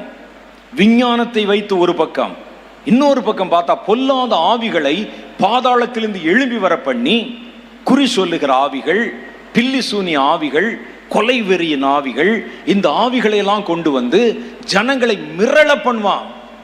கூடுமானால் தெரிந்து கொள்ளப்பட்டவர்களை வஞ்சிக்கத்தக்கதாக பெரிய அடையாளங்களையும் அற்புதங்களையும் செய்வானாம். என்ன செய்வது? அடுத்த 3 வருஷத்துல இவர்களுக்கு ஒரு ஆலயத்தை கட்டி கொடுப்பான். அந்த ஆலயத்துல எல்லாரும் இவனை மேசியா என்று ஏற்றுக்கொள்வார்கள். 3 வருஷத்தின் முடிவில் அந்த ஆலயத்தை கட்டி கொடுத்து அந்த ஆலயத்திலே தான் போய் தேவன் போல் அமர்ந்து கொள்ளுவான். ஆராதிக்கப்படுகிறது எதுவோ, வணங்கப்படுவது எதுவோ, அவைகள் எல்லாவற்றுக்கும் மேலும் எதெல்லாம் தேவன் எனப்படுவது எதுவோ அவைகளுக்கு மேலெல்லாம் அவன் தன்னை உயர்த்துகிறவனாகவும் தேவாலயத்திலே தேவனை போல அமர்ந்து தன்னை காட்டுகிறவனாகவும் அந்த பொல்லாதவன் வெளிப்படுவான் என்று வேதம் சொல்லுது. மேலே போய் உட்கார்ந்து நான் தான் கர்த்தர், என்னை ஆராதிங்கள் என்பார்கள். யூதர்களை பொறுத்தளவில் மேசியா என்பவர் தங்களுடைய விடுதலைக்குரியவர் ஒழிய ஆராதனைக்குரியவர் அல்ல. அவங்க ஆராதிக்கிற ஒரே ஆளை பிதாவாகிய தேவனைத்தான் ஆராதிப்பாங்க, வேற யாரையும் ஆராதிக்க மாட்டாங்க. மேசியா என்பவர் தங்களுடைய இரட்சகர், மேசியா என்பவர் தங்களை விடுவிக்க பிறந்தவர், அவர் ஆராதனைக்குரியவர் அல்ல. உடனே இவங்கெல்லாம் திரும்பிடுவாங்க. நாங்கள் உன்னை ஆராதிப்பதா? நாங்கள் ஆராதிக்க யெகோவா என்ற ஒரு தேவன் தானே இருக்கிறார்னு சொல்லி அவர்கள் அவனை எதிர்ப்பார்கள். உடனே தன்னுடைய எல்லா வல்லமைகளையும் யூதர்கள் மேலே திருப்பிடுவான். ஹிட்லர் காலத்தில் அவர்கள் பட்ட அவதி கொஞ்சம், இந்த கடைசி நாட்கள் அவர்கள் பார்க்க போகிற யூதர்கள் மேல் வருகிற பயங்கரம் அபரிமிதமா இருக்கும். ரத்தம் ஆறு போல ஓடும், துரத்தி துரத்தி வேட்டையாடுவான். அந்த 3 வருஷத்துக்கு மகா உபத்திரவ காலம் என்று பெயர். இந்த 3 வருஷம், இந்த 7 வருஷத்துல உலகத்தை ஆளுமை செய்ய போவதற்கு தான் இன்றைக்கு எல்லாவற்றையும் தன்னுடைய கட்டுப்பாட்டுக்குள்ளே கொண்டு வருகிறான். நீங்க நல்லா பாருங்க, செய்திகளெல்லாம் பார்க்கணும். கடைசி காலத்துல நியூஸ் பேப்பர் படிக்கணும். நம்ம ஊர் நியூஸ் பேப்பர் இல்லை, வெளி தேசங்கள்லேருந்து வரக்கூடிய செய்திகளை பாருங்க. உலக அளவில் என்ன நடக்குதுன்னு பாருங்க. இன்னைக்கு உலகம் முழுவதும் ஒருங்கிணைக்கப்படுவதற்கான காரியங்கள் நடத்தப்படுகிறது. கர்த்தர் கடைசி காலத்துல நடக்கும் என்று சொன்ன காரியங்கள் நடத்தப்படுகிறது. அப்ப என்ன செய்வான்? இப்பவே என்ன நடக்குது? ஜனநாயகம் என்று சொல்லுகிறோம் அல்லவா, டெமோக்ரசி. எந்தெந்த நாடுகளில் ஜனநாயகம் இருக்கிறதோ அதெல்லாம் ஒழிக்கப்படுகிறது. ஒவ்வொரு தேசங்களிலும் சர்வாதிகாரம் வர ஆரம்பித்து விட்டது. இது இந்தியாவில் மாத்திரம் இல்லை, எல்லா தேசங்களிலும் வரும். மெல்ல மெல்ல தலை காட்ட ஆரம்பித்திருக்கிறது. நீங்க என்ன சாப்பிடணும் என்று யாரோ தீர்மானிப்பாங்க, என்ன வாங்க வேண்டும் என்று யாரோ தீர்மானிப்பாங்க, என்ன உடுத்த வேண்டும் என்று யாரோ தீர்மானிப்பாங்க. இனி கடைசி காலத்தின் சபைகளுக்கு என்ன பேச வேண்டும் என்பதையும் யாரோ தீர்மானிப்பாங்க. அதை தாண்டி உங்களால ஒன்றும் செய்ய முடியாது. மிருக பலத்தோட இறங்குவான். இப்பொழுதே இந்த காரியங்கள் நடைமுறைக்கு வந்திருக்கிறது. அப்ப இந்த ஜனங்கள் முழுசையும் தன்னுடைய கட்டுப்பாட்டுக்குள்ளே கொண்டு வந்து தான் இல்லாமல் அவர்கள் இயங்கக்கூடாது என்பதற்காக எல்லாருடைய நெற்றியிலையும் அவருடைய வலது கையிலையும் ஒரு முத்திரையை தரிப்பிக்கும்படிக்கு அவன் கட்டளையிடுவான். எல்லாரும் ஒரு முத்திரை. அந்த முத்திரையை நீங்க என்ன செய்யணும்னா உங்க கையில பதித்துக் கொள்ளும். வெளிப்படுத்தின விசேஷம் 13வது அதிகாரத்தில் நீங்கள் வாசித்து பார்த்தால் அதை குறித்து தெளிவாய் ஒரு காட்சி நமக்கு காட்டப்பட்டிருக்கிறது. அதுல என்ன சொல்லுது பாருங்க. அது வெளிப்படுத்தின விசேஷம் 13வது அதிகாரம் 15 சில வசனங்களை நான் உங்களுக்கு வாசிக்கிறேன். மேலும் அந்த மிருகம் என்று சொல்வது, பீஸ்ட் என்று சொல்வது அந்தி கிறிஸ்துவ குறிக்குது. மேலும் அந்த மிருகத்தின் சொரூபம் பேசத்தக்கதாகவும் மிருகத்தின் சொரூபத்தை வணங்காத யாவரையும் கொலை செய்யத்தக்கதாகவும் மிருகத்தின் சொரூபத்திற்கு ஆவியை கொடுக்கும்படி அதற்கு சத்துவம் கொடுக்கப்பட்டது. அது சிறியோர் பெரியோர் ஐஸ்வர்யவான்கள் தரித்திரர் சுயாதீனர் அடிமைகள் இவர் யாவரும் தங்கள் தங்கள் வலது கையிலாவது நெற்றிகளிலாவது ஒரு முத்திரையை பெறும்படிக்கும் அந்த மிருகத்தின் முத்திரையாவது அதன் நாமத்தையாவது அதன் நாமத்தின் இலக்கத்தையாவது தரித்து கொள்ளுகிறவன் தவிர ஒருவனும் விற்கவும் கொள்ளவும் கூடாதபடி செய்தது. இந்த முத்திரை போடலைன்னா நீங்க ஒரு பொருளை விற்க முடியாது, ஒரு பொருளை வாங்க முடியாது. லாக்டவுன் காலத்துல பாருங்க, விற்கவும் முடியாது வாங்கவும் முடியாது. அடைக்கப்பட்ட கதவு, திறந்தா வெளியே ஆளே கிடையாது. முத்திரை போட்டா உங்களுக்கு எண்ணி அளந்து கொடுப்பாங்க. ஒரு முத்திரையின் வழியாக நல்லா யோசிச்சு பாருங்க. 2000 வருஷத்துக்கு முன்னால பத்மோ என்ற ஒரு தீவுல இருந்த ஒரு தீர்க்கதரிசி, ஒரு தேவ மனிதனிடத்திலே கர்த்தர் இந்த காரியத்தை வெளிப்படுத்தி காண்பித்தார். ஒரு பொருளை அந்த நாட்களை விற்பதற்கும் கொள்ளுவதற்கும் 2 முறைகளை பயன்படுத்தினாங்க. ஒன்று பேர் பார்ட்டர் சிஸ்டம் என்று. ஒரு பொருளை கொடுத்து இன்னொரு பொருளை விலைக்கு வாங்குவது. இந்த பொருளுக்கு அந்த பொருள். கொஞ்ச காலத்துக்கு முன்னால பார்த்தீங்கன்னா பழைய துணிக்கு எவர் சொல்ல ஒரு பாத்திரம் கொடுப்பான், ஈயம்பி தாளைக்கு பேரிச்சம்பளம் கொடுப்பாங்க. அது பேர் தான் பார்ட்டர் சிஸ்டம். ஒரு ஆட்டுக்குட்டியை கொடுத்து அரிசி வாங்கி கொள்வார்கள், அரிசியை கொடுத்து ஆட்டுக்குட்டி வாங்கி கொள்வாங்க. பண்டமாற்று முறை என்று தமிழில் சொல்லுவாங்க. இரண்டாவது ஒரு சிஸ்டம் வந்தது, அதுவும் அப்போ புழக்கத்தில் இருந்தது. பணத்தை அச்சடித்து பணத்தின் மூலம் வர்த்தகம் பண்ணினார்கள். அந்த நாட்கள் அவர் சொல்றாரு, இனி ஒரு காலம் வரும், அது கடைசி காலம். அந்த கடைசி காலத்துல வர்த்தகம் என்பது ஒரு முத்திரையின் வழியாக நடத்தப்படும். யாராவது சிந்திக்க முடியுமாங்க? ஒரு எம்பளம் ஒரு முத்திரையின் வழியா ஒரு வியாபாரம் நடத்த முடியும் என்றால் யாராவது சிந்திக்க முடியுமா? 2000 வருஷத்துக்கு முன்னால. இன்னைக்கு என்ன நடக்குது பாருங்கள். ஒரு சின்ன QR கோடு வைத்திருக்கிறீங்க, ஒரு டீ கடைக்கு போறீங்க, டீ குடிக்கிறீங்க, சில்லறை இல்லைன்னு சொல்றீங்க, அவன் ஒரு முத்திரையை தூக்கி வைக்கிறான், முத்திரையை ஸ்கேன் பண்ணுகிறீர்கள், உங்கள் பணம் அங்கே போய் விடுகிறது. முத்திரையின் வழியா விற்க முடியுதா? வாங்க முடியுதா? கார்ல போறீங்க, வேகமாய் போகிறீர்கள், டோல்கேட் போடுகிறான், உங்க கார்ல ஒரு முத்திரை ஸ்டிக்கர் ஒட்டி வச்சிருக்கீங்க, அந்த முத்திரையில உங்களுடைய வங்கி கணக்கு இருக்குது, அதை ஸ்கேன் பண்ணுது, உங்க பணத்தை இது எடுத்துக்கொள்ளுகிறது. வெறும் கையை வீசிக்கொண்டு போகிறீர்கள் கடை தெருவுக்கு, ஒரு முத்திரை இருக்குது, அந்த முத்திரையை ஸ்கேன் பண்றீங்க, உங்க அக்கௌண்ட்ல இருந்து பணம் போய் விடுகிறது. முத்திரையின் மூலம் வியாபாரம் பண்ண முடியும் என்ற சிந்தனை பத்ம தீவுல நாடு கடத்தப்பட்ட ஒரு வயதான பெரியவருக்கு எப்படி ஐயா தோன்றும்? இன்னைக்கு முத்திரை வழியா தானே விற்கிறோம். நிறையா ஆட்டோல கூட வச்சிருக்கிறானே, பிச்சைக்காரர்கள் கூட வச்சிருக்கிறாங்க.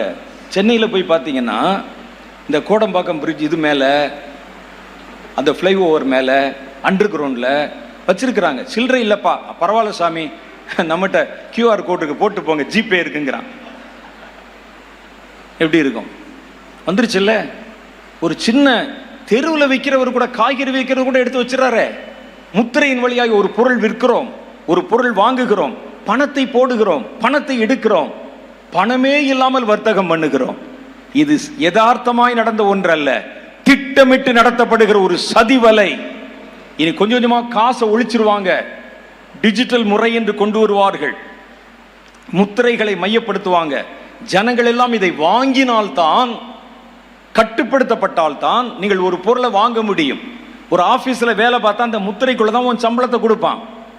நீங்கள் ஒரு பொருளை செலவழிக்க வேண்டுமானால் இந்த முத்திரை வழியாய்த்தான் செலவழிக்க முடியும். பையிலிருந்து கரன்சி இனிமேல் எடுக்க முடியாது.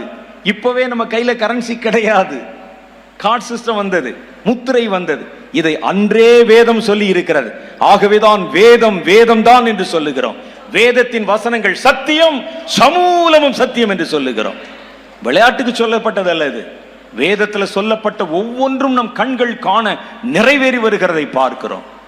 இந்த முத்திரை போட்டு கொண்டால், ஏன் முத்திரை போட்டால் என்ன? வெளிப்படுத்தின விசேஷம் 20வது அதிகாரம் சொல்லு, முத்திரை போட்டவன் பிசாசுடையவன் என்று அர்த்தமாகிறது. அந்த நாட்களிலே மிருகத்தின் முத்திரையை தரித்தவனும் கள்ள தீர்க்கதரிசிகளும் ஒன்றாய் பிடிக்கப்பட்டு இரண்டாவது மரணமாகி அக்னியும் கந்தகம் எரிகிற கடல்லே தள்ளப்பட்டார்கள். ஒரு பக்கத்துல முத்திரை போட்டா தான் இந்த உலகத்துல ஒரு பொருள் வாங்க முடியும். முத்திரை போட்டால் பரலோகத்துக்குள்ள போக முடியாது, நரகத்துக்கு போகணும். என்ன செய்வது யோசித்து பாருங்கள். ஏன் இப்படிப்பட்ட கொடிய திட்டங்களை கொண்டு வருகிறான்? இந்த 7 வருஷ முடிவிலே இயேசு மறுபடியும் திரும்ப வரப்போகிறார். இயேசு திரும்ப வரப்போகிறார். ஏன் இவன் ஒரு பெரிய அகில உலகத்தையும் ஒருங்கிணைத்த ஒரு ஆட்சியை ஏன் கொண்டு வருகிறான்? மக்கள் எல்லாரையும் தன்னுடைய கட்டுப்பாட்டுக்குள்ள ஏன் வைத்துக் கொள்ளுகிறான்? ஒரு ஆளை கூட விடக்கூடாது, ஒருவனை கூட விடக்கூடாது. ஒவ்வொருவனையும் கண்காணிப்பாங்க. இனிமே இப்பவே நீங்கள் கண்காணிக்கப்படுகிறீர்கள். உங்களுக்கு தெரியுமா? உங்களுக்கு உங்க கையில வச்சிருக்கிற செல்போன் உங்களை கண்காணித்து கொண்டே இருக்கிறது. ஏதாவது ஒரு இடத்துல வழி தெரியாம சிக்கிட்டா உங்க செல்போனை போட்டு எங்க நிக்கிறேன்னு கேளுங்க. திருப்பத்தூர்ல இந்த இடத்துக்கு போகணும்னு கேளுங்க, உடனே அதுவே வழி காட்டி விடும். சர்ன்னு நீங்க எடுக்க இடத்த அப்படியே பார்க்கும். இங்க இருந்து லெஃப்ட் எடு, ரைட் எடு, அங்க ஒரு ஹோட்டல் இருக்கும், அந்த பக்கம் வளன்னு சொல்லி கொண்டாந்து நேரா விட்டுறது. அப்ப நீங்கள் எங்கேயோ கண்காணிக்கப்பட்டு கொண்டிருக்கிறீர்கள். இன்னைக்கு ஒட்டுமொத்தமா எல்லாரையும் கண்காணிப்பதற்கு ஒரு பெரிய ஸ்கீம் வேலை செய்யுது. அது வரப்போகிற அந்தி கிறிஸ்துவின் ஆட்சி காலத்துல எல்லா மனிதர்களையும் தன் கட்டுப்பாட்டில் வைத்துக் கொள்வதற்காக செய்யப்படுகிற ஒரு தந்திரம். ஒரு துணி வாங்க போறோம்ங்க, ஒரு துணி வாங்க போறோம், சட்டை வாங்க போறோம். இந்த கடையில் உங்க ஃபோன் நம்பர் கேட்குறான். எதுக்கு? நம்ம என்ன சம்பந்தம் பேச போறோமா? நாங்கள் போன வாரம் நானும் என்னுடைய நாங்கள் எல்லாம் போகும்போது திண்டுக்கல் போகிறோம். ஒரு ஹோட்டலில் சாப்பிட போகிறோம். சாப்பிட போய் ஆர்டர் கொடுத்தோம். ஹோட்டல் சப்ளையர் வந்து கேட்குறார், உங்கள் ஃபோன் நம்பர் கொடுங்கிறார். ஃபோன் நம்பர் கொடுத்தீங்கன்னா உங்களுக்கு சில புள்ளிகள், பாயிண்ட்ஸ் கிடைக்கும், சாப்பிட்றதுல உங்களுக்கு கொஞ்சம் டிஸ்கவுண்ட் கிடைக்கும், ஃபோன் கொடுங்கன்னு. அவர் சொன்னார், முதல்ல ஓன் ஃபோன் நம்பரை கூடியா எங்களுக்கு, நாங்கள் ஆர்டர் பண்ண லேட்டானா ஃபோன் பண்ணி உன்னை திட்டுவதற்கு அப்படின்னு சொன்னார். எதுக்கு எடுத்தாலும் ஏன் ஃபோன் கேட்குறாங்க? உங்கள் டேட்டாஸ் யாருக்கு தேவைப்படுகிறது? உங்களை யார் கண்காணிக்க விரும்புகிறார்கள்? யார் உங்களுடைய பெயர்களெல்லாம் சேகரம் பண்ணுகிறார்கள்? எதற்கு செய்கிறார்கள்? நீங்கள் எல்லாம் ஒரு வலைக்குள்ளே வரணும். நல்ல பேர் வச்சிருக்கிறான் பாருங்க, பேர் வச்சுக்கிட்டே நம்ம யோசிக்கிறது இல்லை. அதுக்கு பேர் நெட்டு. நெட்டுனா வலை. அதுக்கு அப்புறம் அதுக்கு வச்சிருக்க பேர் வந்து வெப் நெட்டு. அப்படின்னா என்ன தெரியுமா? சிலந்தி வலை. சிலந்தி வலையில ஒரு பூச்சி சிக்கிருச்சுன்னா தப்பிக்கவே முடியாது. நெட்டு வலை தெரிந்து கொண்டே தான் சொல்லு. நெட்டை காணமேங்கிறோம். நெட் இல்லாட்டா இவருக்கு இருக்க முடியல. நெட் என்பது உன்னை பிடித்து கட்டுப்பாட்டுக்குள்ளே வைத்திருக்கிறது. இன்டர்நெட் எல்லாரையும் ஒன்னா சேர்த்த நெட்டு. ஒரு வலைக்குள்ளே போய்விட்டோம், இனி மீள்வது கடினம். அது இல்லாமல் வாழ்வது கடினம். குழந்தைகளை கூட விட்டு வைக்கலையே. ஒரு பெரிய ஒரு பேண்டமிக் காலம் வந்த பொழுது பாருங்கள், பிள்ளைகள் எல்லாம் செல்போன் உபயோகப்படுத்தணும். அதுக்கு கொஞ்ச நாட்களுக்கு முன்னால ஸ்கூலுக்குள்ள போனை கொண்டாடக்கூடாதும்பாங்க. ஆசிரியர்கள் தேடி தேடி எடுப்பாங்க. இப்போ ஆசிரியர்களே போன் வாங்குங்கன்னு சொல்ற அளவுக்கு வந்துருச்சே. அதுலதான் இனி கல்வி எல்லாம் வந்து விட்டதே. இது யாருக்காக செய்யப்படுகிறது? உலகத்தை யார் ஒருங்கிணைக்கிறார்கள்? எதற்கு அவர்களுக்கு அது தேவை? நான் எதுக்கு அவனுக்கு தேவைப்படுகிறேன்? எல்லாரும் அவனுக்கு தேவை. அவனுடைய கட்டுப்பாட்டில் இருக்கணும். அவன் சொல்றதான் கேட்கணும். அவன் எங்க போக சொல்லுகிறான் அதைத்தான் போகணும். ஒருவனும் அவனுடைய கண்களில் இருந்து தப்பக்கூடாது. இதுதான் சாத்தானுடைய திட்டம். அதான் இப்ப நடக்குது. ஏன் தெரியுமா? இந்த 7 வருஷ முடிவிலே இயேசு கிறிஸ்து இந்த உலகத்துக்கு திரும்பி வந்து விடுவார். முதல்ல 7 வருஷம் ஆரம்பிக்கிறதுக்கு முன்னால இயேசு வந்தார். யாருக்கும் தெரியாது. உங்களுக்கு எனக்கு மாத்திரம் தெரியும், பாஸ்டருக்கு தெரியும், வேற யாருக்கும் தெரியாது. சபையில் இருக்கிற மற்ற சும்மா வந்துட்டு போய் அப்படின்னு உட்காந்துட்டு தூங்கிட்டு எந்திரிச்சு அதுக்கெல்லாம் தெரியாது. தேவ பிள்ளைகள் பற்றி எரிகிற நெருப்புகள், கர்த்தருக்கு வைராக்கியம் பாராட்டுகிறவர்கள், கர்த்தருக்கு இந்த இலக்கு கொடுத்தவர்கள், கர்த்தருக்கு என்று எழுப்பி நின்றவர்கள், பிரகாசித்தவர்கள், அநேகரை நீதிக்குட்படுத்தினவர்கள், அவங்களாம் காணாம போயிட்டாங்க. 2வது முறை இயேசு வருகிறார். இந்த முறை மத்திய வானத்தில் வந்து நிற்க போகிறது இல்லை, நேரடியாய் பூமியிலே இறங்கி வர போகிறார். எதற்கு இயேசு வருகிறார்னு உங்களுக்கு தெரியுமா? இயேசு முதல்ல ஒரு முறை வந்தார். இந்த இயேசுதான் இந்த உலகத்தை உண்டாக்கினார். உண்டாக்கப்பட்ட ஒன்றும் அவராலே அல்லாமல் உண்டாக்கப்படவில்லை. ஆதியிலே வார்த்தை இருந்தது, அந்த வார்த்தை தேவனிடத்தில் இருந்தது, அந்த வார்த்தை தேவனாயிருந்தது. அந்த வார்த்தை கிருபையிலும் சத்தியத்திலும் நிறைந்தவராய் நமக்குள்ளே வாசம் பண்ணினார். உண்டாக்கப்பட்டதெல்லாம் அவரால், அவருக்கென்று, அவர் மூலமாய் உண்டாக்கப்பட்டது. அவர்தான் இதை உண்டாக்கினார் இந்த உலகத்தை. அவர் மறுபடியும் திரும்ப முதல் முறை வந்தார். தனக்கு சொந்தமானதில் வந்தார். சொந்தமானவர்கள் ஏற்றுக்கொள்ளவில்லை. முதல் முறை இயேசு வந்து 33 வருஷம் நம்ம நடுவில் மனுஷன் போல தங்கியிருந்தார். அவர் இயேசு தன்னுடைய சித்தத்தை, தேவ சித்தத்தை நிறைவேற்றி முடித்து பரலோகத்து போயிட்டார். இதெல்லாம் நமக்கு தெரியும். இந்த இயேசு மறுபடியும் வரப்போகிறார்.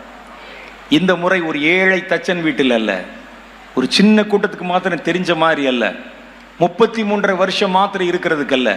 இயேசு இந்த உலகத்தில் வந்து ஒட்டுமொத்த உலகத்தையும் தன்னுடைய கட்டுப்பாட்டுக்குள்ளே கொண்டு வர போகிறார். இந்த உலகத்தின் மேல் அவர் ராஜாதி ராஜாவாக 1000 வருடம் அரசாளுமை செய்ய போகிறார். 1000 வருஷம் உலகத்தை பிடித்து 1000 வருஷம் உலகத்தை இதுவரைக்கும் மோசம் போக்கின பழைய பாம்பு என்று சொல்லுகிற சர்ப்பத்தை பிடித்து தன் காலாலே நசுக்கி பாதாளத்தின் சங்கிலிகளுக்கு ஒப்பு கொடுப்பார். சாத்தான் கிடையாது. 1000 வருடம். இந்த 7 வருஷம் முடிவில் இயேசு வருவார். 1000 வருடம் எப்படி இருக்கும்? இயேசுதான் எல்லாம். அமெரிக்காலையும் அவர் தான் ராஜா, இந்தியாவுக்கும் அவர் தான் ராஜா, திருப்பத்தூருக்கும் அவர் தான் ராஜா, சென்னைக்கும் அவர் தான் ராஜா. எல்லா இடத்திலும் ஒரே ஆட்சி. 1000 வருடம். அங்கே தீங்கு செய்வார் யாரும் இல்லை. அங்கே இருள் இல்லை. பரலோக சந்தோஷம் நிறைந்திருக்கும். சாத்தான் இல்லை. ஒட்டுமொத்தமா ஒரு அமைதியும் மன மகிழ்ச்சி இருக்கும். எந்த ஆட்சி வந்தா நமக்கு நல்லது கொடுப்பாங்க நினைச்சு ஏமாந்தீங்களோ அதற்கெல்லாம் ஒரு முற்றுப்புள்ளி வைக்கும்படிக்கு இயேசு இந்த உலகத்தை ஆளுமை செய்ய திரும்ப வரப்போகிறார். எல்லாருக்கெல்லாம் கிடைக்கும். எல்லாருக்கெல்லாம் கிடைக்கும். என்ன நடக்கும் தெரியுமா? இந்த இயேசு திரும்ப வரப்போகிறார். இது சாத்தானுக்கு தெரியும். இயேசு எதுக்கு திரும்ப வரப்போகிறார் அப்படின்னு கேட்டா, இந்த உலகத்தை பிடிச்சு 1000 வருடம் அரசாளுமை செய்ய போகிறார். இந்த உலகத்திலே நான் தான் இத்தனை 1000 வருடங்கள் ஆளுமை செய்து கொண்டிருக்கிறேன். பூமியும் அதனுடைய நிறைவையும் நான் ஏமாற்றி ஜனங்களிடத்திலிருந்து பெற்றுக்கொண்டிருக்கிறேன். இயேசுக்கு முன்னாலே நின்று மத்தேயு 4வது அதிகாரத்தில் சாத்தான் பேசுகிறான். பூமியும் அதனுடைய நிறைவும் என் கைகளில் ஒப்பு கொடுக்கப்பட்டிருக்கிறது. நீர் என்னை தாழ விழுந்து பணிந்து கொண்டால் இவைகள் எல்லாம் நான் உமக்கு தருவேன். இந்த ஒரு வார்த்தைக்காகவாவது சாத்தான தலையோட மிதிக்க வேண்டும் நம்ம. அல்லேலூயா. ஆண்டவரை பார்த்து காலில் விழுந்து சொல்லலாமா? இவைகள் எல்லாவற்றையும் உனக்கு தருகிறேன். இவர் யார் தர்றதுக்கு நமக்கு? இயேசு மறுபடியும் திரும்ப வருவார். இந்த உலகத்தை பிடிப்பார். அவனுக்கு அது தெரியும். இவர் வந்து விட்டால் நமக்கு கஷ்டமோ நஷ்டமோ இல்லை, சாத்தானுக்கு கஷ்டம். நான் அடிக்கடி ஒரு காரியம் சொல்லுவேன். கடைசி காலம் சொல்லுவோம். பயப்படும். கடைசி காலமா அப்படின்னு. கடைசி காலம் உங்களுக்கு எனக்கு இல்லைங்க, சாத்தானுக்கு தான் கடைசி காலம். யார் சொன்னது உங்களுக்கும் எனக்கும் கடைசி காலம் என்று? நம்ம இன்னும் 1000 வருடம் அவரோட ஆளுமை செய்ய போகிறோம். இதே உலகத்துல இயேசுவோடு கூட உயிர் தெழுந்த சரீரத்தோட அவரோட நாம் அரசாளுமை செய்வோம் என்று வேதம் சாட்சி சொல்லுகிறது. அவரோட வெளிப்படுத்தின விசேஷம் 20:6 பாருங்க. அவரோட கூட இந்த பூமியில அரசாளுமை செய்வோம். அப்ப நமக்கு கடைசி காலம் இல்லை. இயேசு வந்தால் சாத்தானுக்கு கடைசி காலம். அவருடைய ஆட்சிக்கு ஒரு முற்றுப்புள்ளி வரப்போகிறது. அவருடைய ஆட்சி கவிழ்க்கப்பட போகிறது. அவனை சேர்ந்தவர்கள் கள்ள தீர்க்கதரிசி, அந்தி கிறிஸ்து, அவனை பின்பற்றினவர்கள், அவனுக்கு உதவி செய்தவர்கள், அவருடைய ஆட்சியை ஏற்றுக்கொண்டவர்கள், முத்திரை பெற்றவர்கள் எல்லாம் ஒருங்கிணைத்து பிடிக்கப்பட்டு பாதாளத்தின் சங்கிலிகளை கட்டப்பட போறாங்க. எப்படி இருக்கும்? இப்ப இதுல ஒரு கேள்வி வருகிறது. இயேசு இந்த உலகத்துக்கு திரும்ப வருகிறார். இந்த உலகத்தை ஆளுமை செய்யும் சாத்தானுக்கு தெரியும். இயேசு இந்த உலகத்துக்கு திரும்ப வந்து இதுல ராஜாவா வீற்றிருக்கணும். எருசலேம் தான் ஹெட் குவார்ட்டர்ஸ், தலைநகரம். அது மகாராஜாவின் நகரம் என்று வர்ணிக்கப்பட்டிருக்கிறது.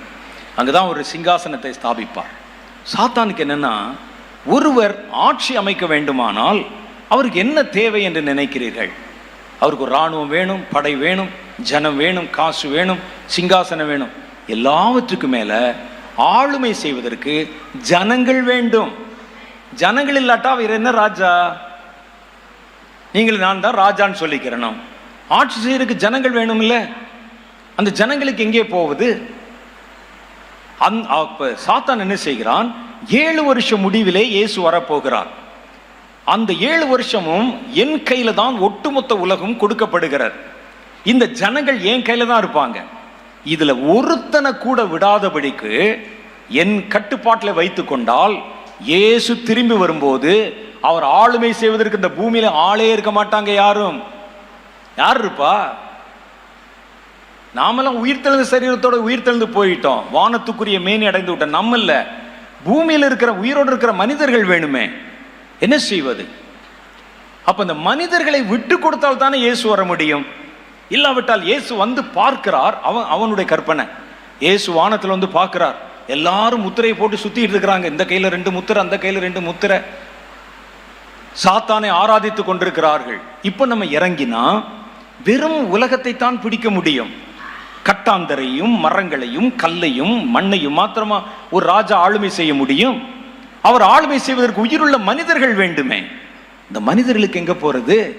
இவன் தான் எல்லாரையும் தன்னுடைய கட்டுப்பாட்டுக்குள்ள வச்சிருக்கிறானே. எல்லாம் என்னுடையது. பாத்தீங்களா, முத்திரை போட்டிருக்கிறான் நம்ம ஆளு. பாத்தீங்களா, நெத்தியில முத்திரை, என்னுடைய ஆளு, தொடக்கூடாது. அவனுக்கு நல்லா தெரியும், ஒரு ஆளை கூட விடக்கூடாது. ஏனென்றால் முதல் முறை உலகம் அழிக்கப்பட்ட போது 8 பேர் மிச்சமா இருந்தாங்க. அதை வச்சே கர்த்தர் மறுபடி உலகத்தை உண்டாக்கிட்டார். அப்ப அதனால சின்ன ஒரு தொகை 10 பேர் கூட மிச்சம் வைக்க கூடாது. அதனால்தான் ஒவ்வொருவரையும் இண்டிவிஜுவலாய் வேட்டையாடி கொண்டிருக்கிறான். ஒவ்வொருவனுக்கும் ஒவ்வொரு விதமான கண்ணியை வைக்கிறான். இரவு பகலா சினிமா, இரவு பகலா அசுத்தமான படங்கள், இரவு பகலாக தேவையற்ற களியாட்டங்கள். அது ஒரு பக்கம். இன்னொரு பக்கம் பார்த்தா அரசியல், இன்னொரு பக்கம் பார்த்தா மதம், இன்னொரு பக்கம் பார்த்தா ஜாதி, இன்னொரு பக்கம் பார்த்தா பஞ்சம். ஜனங்களை தன் கட்டுப்பாட்டுக்குள் கொண்டு வந்து ஜனங்களை மிரட்டி பணிய வைக்கணும். சாத்தான் அதை கற்றுக்கொண்டு விட்டான். ஆகவே தான் அந்த கடைசி காலங்கள் என்ன செய்யறான்னா, உங்களை அடிக்கடி மிரட்டுவாங்க. இனிமே அவனுக்கு தெரியும், மிரட்டுனா என்ன சொன்னாலும் செய்வார்கள். மிரட்டிட்டா செத்துருவடான்னு சொன்னா என்ன சொன்னாலும் செய்வாங்க. வரும் இல்ல? அது எப்படிங்க நீங்க கேட்பீங்க? ஒரு சின்ன உதாரணம் சொல்லவா? 2 வருஷத்துக்கு முன்னால, 2 வருஷம் கொரோனா காலம், எல்லாம் மூடியாச்சு. அப்போ உடனே அங்கிருந்து உத்தரவு போடுறாங்க. இதெல்லாம் சாத்தான் முதல்ல ரிகர்சல் பார்க்கறது. ஜனங்களை பயமுறுத்தினா அவங்க என்ன சொன்னாலும் கேட்பாங்களா, லாஜிக் இல்லாம சொன்னா கூட கேட்பாங்களான்னு உங்களை பல்ல பிடிச்சு பார்க்கறது, ரிகர்சல் பார்க்கறது. கொரோனா வந்தது, உலகமெல்லாம் காட்டு தீ போல பரவிச்சு. கொரோனா பரவின வேகத்தை விட கொரோனாவை பற்றின செய்திகள் ரொம்ப வேகமா பரவுச்சு. அங்கே 2 பேருக்கு நாக்கே வெளியே வந்துருச்சாங்கிறான், இங்கே 2 பேர் கண்ணு வெளியே வந்து கீழே கிடக்கானாங்கிறான், கீழே ஒரு 10 பேர் செத்து கிடக்கானாங்கிறான். பார்த்தா பதட்டம், யாரும் வெளியே வராதிங்க. திடீர்னு எல்லாரையும் வீட்டுக்குள்ள முடக்கிட்டாங்க. சும்மா சொன்னா கேட்போமா நம்ம? உடனே சொன்னார்கள், மாஸ்க் அணிந்து கொள்ளுங்கள், அப்ப இந்த கிருமி உங்களை ஒன்றும் செய்யாது என்றார்கள். உண்மையில சொல்லுங்க, மாஸ்க் போட்டால் ஒன்றும் செய்யாதம்மா? சொல்லுங்க நீங்க தான். யாரும் உங்க மேல கேஸ் எல்லாம் போட மாட்டாங்க. கொரோனா போய் 2 வருஷம் ஆச்சு, இனி வேற ஒன்று தான் வரும். சொல்லுங்க, மாஸ்க் போட்டா வராதா? எப்படி வராது? காற்றில் பரவுமாம். மாஸ்க் போட்டோடனே அதை பார்த்தோடனே ஓடி விடுமா. காத்து உள்ள வந்துச்சுன்னா காத்துக்குள்ள கூடி வராதா? மாஸ்க்குள்ள காத்து வரும்ல பிரதர். அப்ப காத்து வருமா. இதுல என்ன ஒரு பெரிய ஆச்சரியம்னா, ஒரு குறிப்பிட்ட தேதி கொரோனா வருகிறது என்று அனௌன்ஸ் பண்றாங்க. எல்லாரும் மாஸ்க் அணிய வேண்டும் என்று சொல்லுகிறார்கள். எல்லா கடையிலும் அடுத்த நாளே மாஸ்க் கிடைக்குது. அப்ப இதெல்லாம் யார் எப்ப தயாரிச்சாங்க? கையை சானிடைசர் போட்டு கழுவணும், கழுவினால் அந்த கிருமிகள் செத்து போகும் என்றார்கள். எல்லா வீட்லையும் வாங்கி வச்சுட்டோம், வீட்டுக்கு வீடு கழுவணும். சொல்லுங்க, கழுவுனா கொரோனா வராதா? வராது என்றால் எப்படி இரண்டாவது அலை வந்தது? அப்பதான் எல்லாரும் மாஸ்க் போட்டிருந்தோமே. நானும் பயந்து தான் போட்டேன். கொரோனா வரும் என்றல்ல, போலீஸ் பிடிச்சாங்கன்னா ஃபைன் போடுவானேன்னு பயந்து. எனக்கு தெரியும் எனக்கு கொரோனா வராது என்று தெரியும். மாஸ்க் போட்டால் மாஸ்க் போடலன்னா போலீஸ் பிடித்துக் கொள்வார்களே. நான் ஒரு காரியம் சொல்றேன் பாருங்க. ஏன்னா என்னுடைய உடம்பு ரொம்ப வீக்கான உடம்பு. ஒரு குளிர் எடுத்தா கூட முதல்ல எனக்கு தான் இருமல் வரும், காய்ச்சல் வரும். ஆனால் அந்த கொரோனா பீரியட்ல 2.5 வருஷமும் ஒரு முறை கூட நான் தும்ப கூட இல்லை, இரும கூட இல்லை. பல மைல்கள் பிரயாணம் பண்ணி இருக்கிறேன். நான் இருக்கிற இடத்துல 4 மாடிக்கு 100 தடவை போயிருக்கிறேன். அங்கே நாங்கள் ரகசியமாக கேம்ப் நடத்தி இருக்கிறோம். ஏறத்தாழ 21 கேம்ப், 2000-3000 பேரை வைத்து. வெளி உலகத்தில் பார்த்தா யாரும் வெளியே வரக்கூடாது. எப்படி வந்தார்கள் என்றே எங்களுக்கு ஆச்சரியமா இருக்கும். 2000 பேர் வந்து உட்கார்ந்து இருப்பாங்க. நார்த் இந்தியாவில இருந்து போயிருக்கிறேன், பிரயாணம் பண்ணி இருக்கிறேன், வந்ததில்லை. அப்ப இது கொடுத்தா வரும் சொன்ன உடனே அதை வருமா வராதான்னு யோசிக்கிறது இல்லை. ஊசி போடுங்கள்னு சொன்னா உடனே போய் ஊசி போட்டால் வராதா யோசிக்கிறது. ஊசி போட்டோம் சொல்றாங்க. இந்த ஊசி வேலை செய்யாவிட்டால் அந்த ஊசி வேலை செய்வதற்கு இன்னொரு ஊசியை போடுங்கிறான். எப்படி பாருங்க, ஊசிக்கே ஊசி போட வேண்டுமா? அதையும் கேட்டுக்கொண்டோம். இது எல்லாவற்றுக்கும் மேல சிகரம் வைத்த மாதிரி ஒரு குறிப்பிட்ட நாள்ல விளக்கெல்லாம் அணைச்சிட்டு பிளேட் எடுத்துட்டு வெளியே வந்து தட்டி, இப்ப சிரிங்க, இப்ப சிரிங்க, பிளேட் எடுத்து தட்டி கோ கொரோனா அப்படின்னு சொன்னா போயிருமா? என்னையா போன்னு சொன்னா நாய் கூட போக மாட்டேங்குது, கொரோனா போகுமா? அப்படின்னா அது எதுக்கு இப்படி ஊசி, அப்புறம் எதுக்கு மாஸ்க், அப்புறம் எதுக்கு மாய மந்திரங்கள், அப்புறம் எதுக்கு சானிடைசர்? கேட்டோமா? கேட்க மாட்டோம். சொன்னா செய்து விடுவோம். நான் இருக்கிற இடத்துல என்னை சுற்றிலும் பெரிய பெரிய விஞ்ஞான அந்த கழகங்களில் வேலை செய்கிறவங்க இருக்காங்க. என் வீட்டு பக்கத்தில் பெரிய பெரிய ஐடியில் வேலை செய்கிறவங்க இருக்கிறாங்க, பெரிய நிறுவனங்களில் வேலை செய்கிறவங்க இருக்கிறாங்க. நான் என் வீட்டு மாடி மேலே இருக்கிற மாடியில் ஏறி இன்னைக்கு நைட்டு எல்லாரையும் லைட் அமர்த்த சொன்னாங்களே, நம்ம இருக்கிற ஏரியாவில் என்ன செய்கிறாங்க பார்ப்போம் அப்படின்னு மாடியில் ஏறி பார்த்தேன். யார் யாரெல்லாம் பெரிய பெரிய சயின்டிஸ்ட் நினைச்சனோ அவரெல்லாம் சட்டை கூட போடாமல் தன்னுடைய கையில் ஒரு தட்டு வைத்து கொண்டு விளக்கேற்றி கொண்டு வெளியே நின்று கோ கொரோனான்னு சொல்லிட்டு இருக்கிறான்.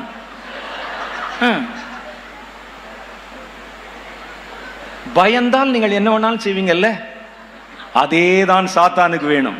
உன் பலவீனம் உங்களை பயமுறுத்திட்டா, முத்திரை போட்டா தான் சரியா போனா கை நீட்டிடுவீங்க. இது சாத்தானுடைய தந்திரம். ஜனங்கள் எல்லாம் தன் கட்டுப்பாட்டில் வைக்கணும். அப்ப என்னங்க செய்வது? இந்த கொடிய காலத்துல தான் சாத்தான் ஒரு மனிதனை கூட விட்டுறக்கூடாது. இயேசு வரும் பொழுது அவருடைய ஆட்சியை ஏற்றுக்கொள்ள ஒருத்தன் இருக்கக்கூடாது. 8 பேரை விட்டா கூட கர்த்தர் மறுபடி உலகத்தை உண்டாக்கிடுவார். நோவாவின் காலத்தில் நோவா முதற்கொண்டு 8 பேர் மிச்சமா இருந்தாங்க. இன்னைக்கு பாருங்க, பூமி பலுகி பெருகி விட்டது. அதனால தான் ஈச் அண்ட் எவ்ரி பர்சன், ஒவ்வொரு ஆளையும் தனித்தனியா ஸ்கேன் பண்ணி கொண்டிருக்கிறான் சாத்தான். சபைகளை, ஜனங்களை, அரசியல்வாதிகளை, பிள்ளைகளை, மாணவர்களை, குழந்தைகளை ஒவ்வொருத்தரையும் தன்னுடைய கட்டுப்பாட்டில் வைக்கணும்னு தீவிரம் காட்டுகிறான். இந்த 7 வருஷம் இந்த முத்திரை போடல்னா விற்கவும் முடியாது, வாங்கவும் முடியாது. இந்த 7 வருஷத்துல ஒரு கூட்டம் பேர் மாத்திரம் அவன் சொல்லுகிற எந்த கட்டளைக்கும் கீழ்ப்பட மாட்டாங்க, கேட்க மாட்டாங்க. அவர்கள் இருப்பதே அவனுக்கு தெரியாது. அவன் இருப்பதே அவர்களுக்கு தெரியாது சாத்தானுக்கு. அந்த கூட்டம் யாருன்னு கேட்டா, உங்கள் மூலம் எழுப்புதலை பிறப்பிக்கப்பட்டாங்க பாருங்க தலைமுறைகள், அவர்கள் தான் அந்த 7 வருஷம் அந்த பூமியில் இருப்பாங்க. சாத்தானுக்கு டஃப் கொடுப்பாங்க. அவர்கள் சாத்தானுக்கு உடன்பட மாட்டார்கள். எங்க இருக்கிறாங்க, எங்க வர்றாங்க, எங்க போறாங்கன்னு தெரியாது. 7 வருஷம் ஒரு கூட்டத்தை கர்த்தர் மிச்சமாய் வைத்திருப்பார். எதுக்கு? அவர் திரும்ப வரும் பொழுது அவர்களை ஆளுமை செய்வதற்கு. நீங்களும் நானும் அரசாளுவோம். யாரை அரசாளுவோம்? நம்ம ஆட்சி பண்றதுக்கு ஒரு கூட்டம் வேணும்ல. அந்த கூட்டம் தான் இந்த எழுப்புதல்ல பிறக்க போகிற தலைமுறை. அவர்களை கர்த்தர் அந்த ரகசியவர்களை கொண்டு போக மாட்டார். எழுப்புதலுக்கு பயன்படுத்தப்பட்டீங்களே, உங்களைத்தான் கர்த்தர் கொண்டு போவார். இவர்களை கர்த்தர் மிச்சமாய் வைத்து விடுவார். இவங்க பூமியில இருப்பாங்க, மிச்சமா இருப்பாங்க. அவர்கள் சாத்தானுக்கு சவால் கொடுப்பாங்க. இங்குதான் அங்குதான் சொல்லுவாங்க, அவனை கண்டே பிடிக்க முடியாது. பாருங்கள், எலியா எவ்வளவு பெரிய ஆளு, தீர்க்கதரிசி. அவர் சொல்லுகிறார், ஏசபேல் கையில சிக்கி எல்லாரும் பிடிபட்டு நான் ஒருவன் மாத்திரம்தான் மிச்சமாக இருக்கிறேன்கிறான். ஆண்டவர் சொன்னது, யாருப்பா சொன்ன உனக்கு? பாகாலுக்கு முடங்காத முழங்கால்களை உடைய 7000 பேரை மிச்சமா வச்சிருக்கிறேன். ஒரு தீர்க்கதரிசிக்கே தெரியவில்லை, ஆனால் சாத்தானுக்கு எப்படி தெரியுது? ஒரு ரகசியமா ஒரு கூட்டம். அப்ப நீங்க கேட்பீங்க, முத்திரை தரிக்கலன்னா விற்க முடியாதே, வாங்க முடியாதே, சாப்பிட முடியாதே, எப்படி வாழ்வார்கள் என்று கேட்பீர்கள். வேதம் அதற்கும் பதில் சொல்லுகிறது. இது என்ன வெறும் 7 வருஷம் ஜுஜுபி? 40 வருஷம் கர்த்தர் விதைக்காமலும் அறுக்காமலும் நூற்காமலும் தம்முடைய ஜனங்களை பிழைப்பூட்டி இருக்கிறார். மறுபடியும் மன்னா பொழியும், மறுபடியும் தேவ ஜனங்களின் பசி தீர்க்கப்படும். அவனுக்கு இந்த முத்திரையில கிடைக்கிற பிச்சைச்சோறு வேண்டியதில்லை. அவர்கள் எதையும் எதிர்க்க துணிந்தவர்கள், சாத்தானுக்கு சவால் கொடுக்க துணிந்தவர்கள். சாத்தானுக்கு தலைவலியா இருக்கு, எங்க இருந்து வர்றாங்க, எங்க போறாங்க, எங்க இருக்கிறாங்க, என் விஞ்ஞான கருவிகளை பயன்படுத்தினால் இவர்களை பிடிக்க முடியவில்லை, என் ஆவிகளை பயன்படுத்தினால் நெருங்கவே முடியவில்லை, எங்க இருக்கிறாங்க இவங்க? மிச்சமா இருப்பாங்க. ஒருவேளை நீங்க சொல்லுவீங்க, வசனத்தில் அப்படி ஒன்றும் போடலையேங்க. கர்த்தருடைய ரகசிய வருகை வரும்பொழுது ஒருவன் எடுத்துக்கொள்ளப்படுவான், ஒருவன் கைவிடப்படுவான். அங்கு விடப்பட்டவர்களாம் கைவிடப்பட்டவர்கள் தானே, அவங்க கர்த்தர் கைவிட்டு துப்பிட்டு போனவர் தானே.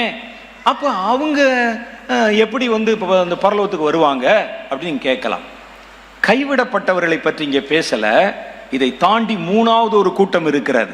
அவர்கள் பேர் கைவிடப்பட்டவர்கள் அல்ல, மிச்சமாய் வைக்கப்பட்டவர்கள். அதுக்கு நம்ம எங்க பார்க்கலாம்? நான் வசனம் சொல்றேன், பார்க்குறீங்களா? மத்தேயு சுவிசேஷம் 24வது அதிகாரம் 29 31 வரைக்கும் உண்டான வசனங்களை நீங்க படிச்சு பார்த்தீங்கன்னா, அந்த 24வது அதிகாரத்தில் அதுல என்ன சொல்லுதுன்னா, இருங்க நானே வாசிடுறேன். 29 31 வரைக்கும் எல்லாரும் எடுக்க மாத்திரம் செஞ்சுக்கங்க. இந்த இடத்தில் சொல்லப்படுவது இயேசு கிறிஸ்துவின் பகிரங்க வருகையை பற்றி சொல்லப்படுகிறது. இது ரகசிய வருகை அல்ல. இயேசு மறுபடியும் திரும்ப வரப்போகிறார். அப்ப என்ன நடக்கும்னு இயேசுவே சொல்லுகிறார். வலுவாய் துணிக்கும் எக்கால சத்தத்தோட அவர் தமது தூதர்களை அனுப்புவார். அவர்கள் அவரால் தெரிந்து கொள்ளப்பட்டவர்களை வானத்தின் ஒரு முனை முதற்கொண்டு மறுமுனை மட்டும் 4 திசைகளிலிருந்து கூட்டி சேர்ப்பார்கள். யார் இந்த ஜனங்கள்? இது 2வது வருகையிலே சொல்லப்படுகிறது. பாருங்க, அதுல 30வது வசனம் சொல்லுது, 29, அந்நாட்களில் உபத்திரவம் முடிந்தவுடனே சூரியன் அந்தகாரப்படும், சந்திரன் ஒளியை கொடாதிருக்கும், நட்சத்திரங்கள் வானத்திலிருந்து விழும், வானத்தின் சத்துவங்கள் அசைக்கப்படும். அப்பொழுது மனுஷகுமாரனுடைய அடையாளம் வானத்தில் காணப்படும். மனுஷகுமாரன் வல்லமையோடும் மிகுந்த மகிமையோடும் வானத்திலிருந்து மேகங்கள் மேல் இறங்கி வருகிறதை பூமியில் உள்ள சகல கோத்திரத்தாரும் கண்டு. இது எந்த வருகை? ரகசிய வருகையில யாருக்கும் தெரியாது, உங்களுக்கு மாத்திரம்தான் தெரியும். இது பகிரங்க வருகை. குத்தினவர்களும் அவரை கண்டு புலம்புவார்கள். இந்த வருகை நடக்கும்போது என்ன நடக்குமா? கோத்திரத்தார் கண்டு புலம்பிக் கொண்டிருக்கும் போது வலுவாய் துணிக்கும் எக்காலங்களை பிடித்தவர்களாக ஒரு கூட்டம் தூதர்களை கர்த்தர் பூமி எங்கும் அனுப்புவார். இவர்கள் அவர் தமது தூதர்களை அனுப்புவார். அவர்கள் அவரால் தெரிந்து கொள்ளப்பட்டவர். யார் இந்த தெரிந்து கொள்ளப்பட்டவர்கள்? அப்ப இயேசுனுடைய 2வது வருகை வர்ற வரைக்கும் பூமியிலே ஒரு கூட்டம் தெரிந்து கொள்ளப்பட்டவர்கள் ஒளித்து வைக்கப்பட்டிருக்கிறார்கள். அவர்கள்தான் இந்த ஜனங்கள். இவர்களை எக்காலத்தோடு புறப்பட்டு போய் தேவ தூதர்கள் 4 திசையிலிருந்து கூட்டி சேர்ப்பார்கள். அவர்கள் வானத்தின் ஒரு முனை முதற்கொண்டு மறுமுனை மட்டும் 4 திசைகளிலிருந்தும் கூட்டி சேர்ப்பார்கள் என்று எழுதியிருக்கு. பார்த்தீங்களா? அப்ப இது தேவனால் தெரிந்து கொள்ளப்பட்டு ரகசிய வருகை இருந்து கர்த்தருடைய பகிரங்க வருகை வரைக்கும் பூமியிலே பாதுகாக்க வைக்கப்பட்ட தேவ ஜனம். அதான இந்த ஜனம். இது கைவிடப்பட்ட ஜனமா? இல்ல. எழுப்புதலிலே கர்த்தரால் பிறப்பிக்கப்பட்டு விளைந்த விளைச்சல்கள் எஜமானுடைய வருகைக்காக காத்திருக்கும். அவர்கள் மறைந்திருப்பார்கள். சாத்தானுடைய கண்ணில் மண்ணை தூவாங்க. சாத்தானுக்கு அவர்களை கண்டுபிடிக்கவே முடியாது. இயேசு மறுபடியும் திரும்ப வந்து விடுவார். எல்லா திசையிலிருந்து தம்முடைய ஜனங்களை கூட்டி சேர்ப்பாங்க. சாத்தானுக்கு ஆச்சரியமா இருக்கும். கிழக்குல இருந்து விழவா, பார்க்கும்போதே மேற்குல இருந்து விழவா, தெற்குல இருந்து விழவா, வடக்குல இருந்து விழவா, எல்லாரும் சேரும். எங்கிருந்தார்கள் இவர்கள்? என் கண்ணுக்கு எப்படி தப்பினார்கள்? போட்ட சட்டங்களில் மாட்டிக்கொள்ளாமல் எப்படி புரியாதவனுக்கு. சாத்தான் உடனே கோபாவேசம் கொண்டு தன்னை பின்பற்றினவர்களை அழைத்து கொண்டு பிசாசுகளின் சேனைகளோட அர்மகெதோன் என்ற இடத்திலே கர்த்தரை எதிர்த்து நிற்பதற்கு யுத்தம் பண்ணுவதற்கு கடந்து வருவான். எதிரணியிலே கர்த்தர். அப்பொழுது வானத்தில் எடுத்துக்கொள்ளப்பட்ட நீங்களும் நானும் ரகசிய வருகையில போனமே, இயேசு இப்ப பகிரங்க வருகையில வருகிறாரே. மத்தேயு 24வது அதிகாரத்துல இயேசு வரும் பொழுது அவரோட கூட நாமும் திரும்ப வருவோம். அல்லேலூயா. அப்ப இந்த 7 வருஷம் நம்ம என்னங்க செஞ்சோம்? வேதம் சொல்லுகிறது, வெளிப்படுத்தின விசேஷம் 19வது அதிகாரத்துல அந்த 7 வருஷமும் ஆட்டுக்குட்டியானுடைய கல்யாணத்துல நம்ம பரலோகத்திலே சந்தோஷப்பட்டோம். பரலோகத்தில் இருக்கிற நாட்களுக்கும் பூமியில் இருக்கிற நாட்களுக்கும் ரொம்ப வித்தியாசம் இருக்கு. நம்ம கணக்கு மாதிரி இங்க கணக்கு போட முடியாது. அப்ப நம்ம என்ன செஞ்சோம்னா, நாம் எல்லாம் மறுரூபமாக்கப்பட்டோம். அந்த வலுவாய் துணித்த எக்கால சத்தம் கேட்ட போது மற்ற யாருக்கும் கேட்கல. அந்த விளைச்சலை பிறப்பித்த எழுப்புதலை பிறப்பிச்சிங்களே, உங்க காதுல மாத்திரம் கேட்டது. கர்த்தருக்குள் மரித்தவர்கள் எழுந்தார்கள், நீங்கள் அங்கு அவரை எதிர்கொண்டு போக புறப்பட்டீங்க. காதும் வச்ச மாதிரி முடிஞ்சது கதை. நாம் எல்லாம் வானத்துக்கு எடுத்துக் கொள்ளப்பட்டோம். 19வது அதிகாரம் சொல்லுகிறது, பரலோகத்தில் பெருந்துணியாய் ஆரவாரம் இடுகிற பெருந்திரள் கூட்டத்தை கண்டேன். அவர்கள் ஆட்டுக்குட்டியானுடைய கல்யாண விருந்திலே பங்கு பெற்றாங்க. போனோடனே நமக்கு சந்தோஷம். நமக்கெல்லாம் வெண் வஸ்திரம் தரிப்பிக்கப்பட்டோம். அங்கே மணவாட்டி அலங்கரிக்கப்பட்டிருந்தாள். ஆட்டுக்குட்டியானுடைய திருமணம். கல்யாண வீட்டில் சாப்பிட்டு கை கழுவினோம். கர்த்தர் சொன்னார், சரி எல்லாம் முடிஞ்சது, வாங்க பூமிக்கு திரும்ப போகலாம். திரும்ப வர்றதுக்கு முன்னால 7 வருஷம் ஆகி போய்விட்டது. 7 வருஷம் சாப்பிட்டுருக்கோம் பிரதர். நமக்கு தெரியவே இல்லைங்க, நேரம் தெரியாது, காலம் தெரியாது. 7 வருஷம் திரும்ப வருகிறோம். இப்போ மறுபடியும் இயேசுவோடு கூட நம்ம கடந்து வருகிறோம். நாம் இங்கிருந்து எடுத்துக்கொள்ளப்பட்ட போது நம்முடைய சரீரம் ஒரு நிமிஷத்திலே, ஒரு இமைப்பொழுதிலே மறுரூபமாக்கப்பட்டது. இயேசுவின் சரீரம் எப்படி இருக்கிறதோ அதே போல உங்கள் சரீரம் மாறிவிடும். அதுல வியாதி இல்லை, வேதனை இல்லை, வருத்தம் இல்லை, குறைபாடுகள் இல்லை, பரிபூர்ணமாக்கப்பட்ட சரீரம். இயேசு உயிரோடு இப்ப எப்படி இருக்கிறார்? சரீரத்தோடு தானே இருக்கிறாரு. அது மாதிரியே மாற்றப்பட்டு விடுகிறோம். நாமும் திரும்ப வருகிறோம். நாம் எல்லாம் கூடிக்கொண்டு சாத்தானையும் அவனுடைய சேனையும் கர்த்தர் தம்முடைய சுவாசத்தினாலே அழித்து அவனை தன் கால்களின் கீழே மிதித்து அவனை பாதாளத்தின் சங்கிலிகளிலே கட்டி போடுவான். அதான் 19வது அதிகாரத்தில் சொல்லுது. அப்போ எங்கும் புறப்பட்டு போய் வானத்து பறவைகளுக்கெல்லாம் கட்டளை கொடுத்து கூட்டி வாருங்கள். மகாராஜா கொடுக்கிற மகா பெரிய விருந்துக்கு பிரேதங்கள் விழப்போகிறது. குதிரையினுடைய கடிவாளம் வரைக்கும் ரத்தம். ஒரு பெரிய யுத்தம், அர்மகெதோன் என்ற யுத்தம், ஃபைனல் வார், கடைசி போர் எப்படி இருக்கும்? கர்த்தர் வெற்றி சிறந்தார். வேதம் சொல்லுது, அதுல கர்த்தர் அவனை தம் நாசின் சுவாசத்தில் அழித்தார். அவனை பிடித்து கர்த்தர் அங்குள்ள கட்டி போட்டார். நான் இந்த வசனத்தை ஒரு முந்தி படிக்கும்போது எனக்கு நல்லா இருந்தது, எல்லாம் நல்லா இருந்தது. ஒரே ஒரு இடத்துல ஒரு சின்ன ஒரு இடரல். அது ஒரு இடரல் இல்லைல்ல, ஒரு அப்செட்டு. நம்ம இயேசுவோடு கூட போகிறோம், மேலே கொண்டு போகிறாங்க, கூட்டு போகிறாங்க, 7 வருஷம் விருந்து சாப்பிட்றோம், எல்லாம் நல்லது தான். இயேசு சொல்லுகிறார், வாருங்கள் கடைசி யுத்தத்துக்கு ஆயத்தமாகணும். நம்ம எல்லாம் யுத்த உடைகளை தரித்து கொண்டு போகிறோம். எல்லாம் போய் அர்மகெதோன்ல நிற்கிறோம். எப்படி இருக்கும் யோசிச்சு பாருங்க. ஒரு யுத்த ஆடை போட்டு உட்கார்ந்து எப்படியம்மா இருக்கும்? அப்படி ஒரு குதிரை மேலே, இயேசு ராஜா முன்னால் வெள்ளை குதிரை, நமக்கெல்லாம் ஒரு குட்டி குட்டி குதிரை, மேலே பட்டயமெல்லாம் கட்டி ஒரு பெரிய யுத்த புருஷன் மாதிரி பட்டயத்தெல்லாம் வச்சு தலை சீரா போட்டு அப்படி ஸ்டைலாக உட்கார்ந்து இருக்கிறோம். சாத்தானும் அவனுடைய சேனையும் முன்னால் நின்று கொண்டிருக்கிறது. வார் துவங்கி விட்டது. இயேசு அவனை நாசின் சுவாசத்தினாலே ஒரு நிமிஷத்தில் அழித்து போட்டார். பொக்குன்னு போச்சு எனக்கு. என்ன ஆண்டவரே, நாங்கள் இவ்வளோ மேக்கப் போட்டு வேஷம் போட்டு குதிரையில் ஏறி பட்டயத்தை பிடிச்சி ஒரு குட்டி பிசாசையாவது கழுத்து இருக்க வேணாமா? எங்களை வஞ்சித்து ஏமாத்தி குடிக்க வச்சு, வெறிக்க வச்சு, புகைக்க வச்சு, திருட வச்சு, பொய் சொல்ல வச்சு, எங்களெல்லாம் வஞ்சித்து எங்கள் தேசத்தெல்லாம் கெடுத்தவனை ஒரு ஆளையாவது மிதிக்க வேணாமா? உங்களுக்கு ஆசை இருக்கா இல்லையா? ஒரு பிசாசையாவது தலைமுட்டியை பிடிச்சி ஒரு ரட்டியாவது போடணும். எனக்கு அந்த ஆசை. அதுக்கு சந்தர்ப்பம் கொடுக்கல ஆண்டவரேன்னு கேட்டேன். அப்போ ஆண்டவர் சொன்னார் எனக்கு, நாசியின் சுவாசத்தினாலே அழிப்பேன்னு சொல்லியிருக்கே, நாசியின் சுவாசம்னா என்னன்னு தெரியுமா உனக்கு? நீதான் என் நாசியின் சுவாசம் என்றார். மனிதர்கள் தான் அவருடைய நாசியின் சுவாசம். அவர் மண்ணிலாலே மனிதனை உண்டு பண்ணி தம் நாசியின் சுவாசத்தை அவனுக்குள் ஊதி அவனை ஜீவாத்மாவாக்கினார். அப்ப நான் அவனை அழிக்க போறதில்ல, உன்னை கொண்டுதான் அவனை அழிக்க போகிறேன். ஆகவேதான் ரோமர் புத்தகத்திலே சொல்லுகிறார், கொஞ்ச காலத்திலே கர்த்தர் சாத்தானை உங்கள் கால்களின் கீழே நசுக்கி போடுவார். இப்ப யார் நசுக்குவா? நீங்க தான் நசுக்குவீங்க. கர்த்தர் நசுக்கிட்டா கூட அது அவனுக்கு ஒரு கௌரவமாகிவிடும்.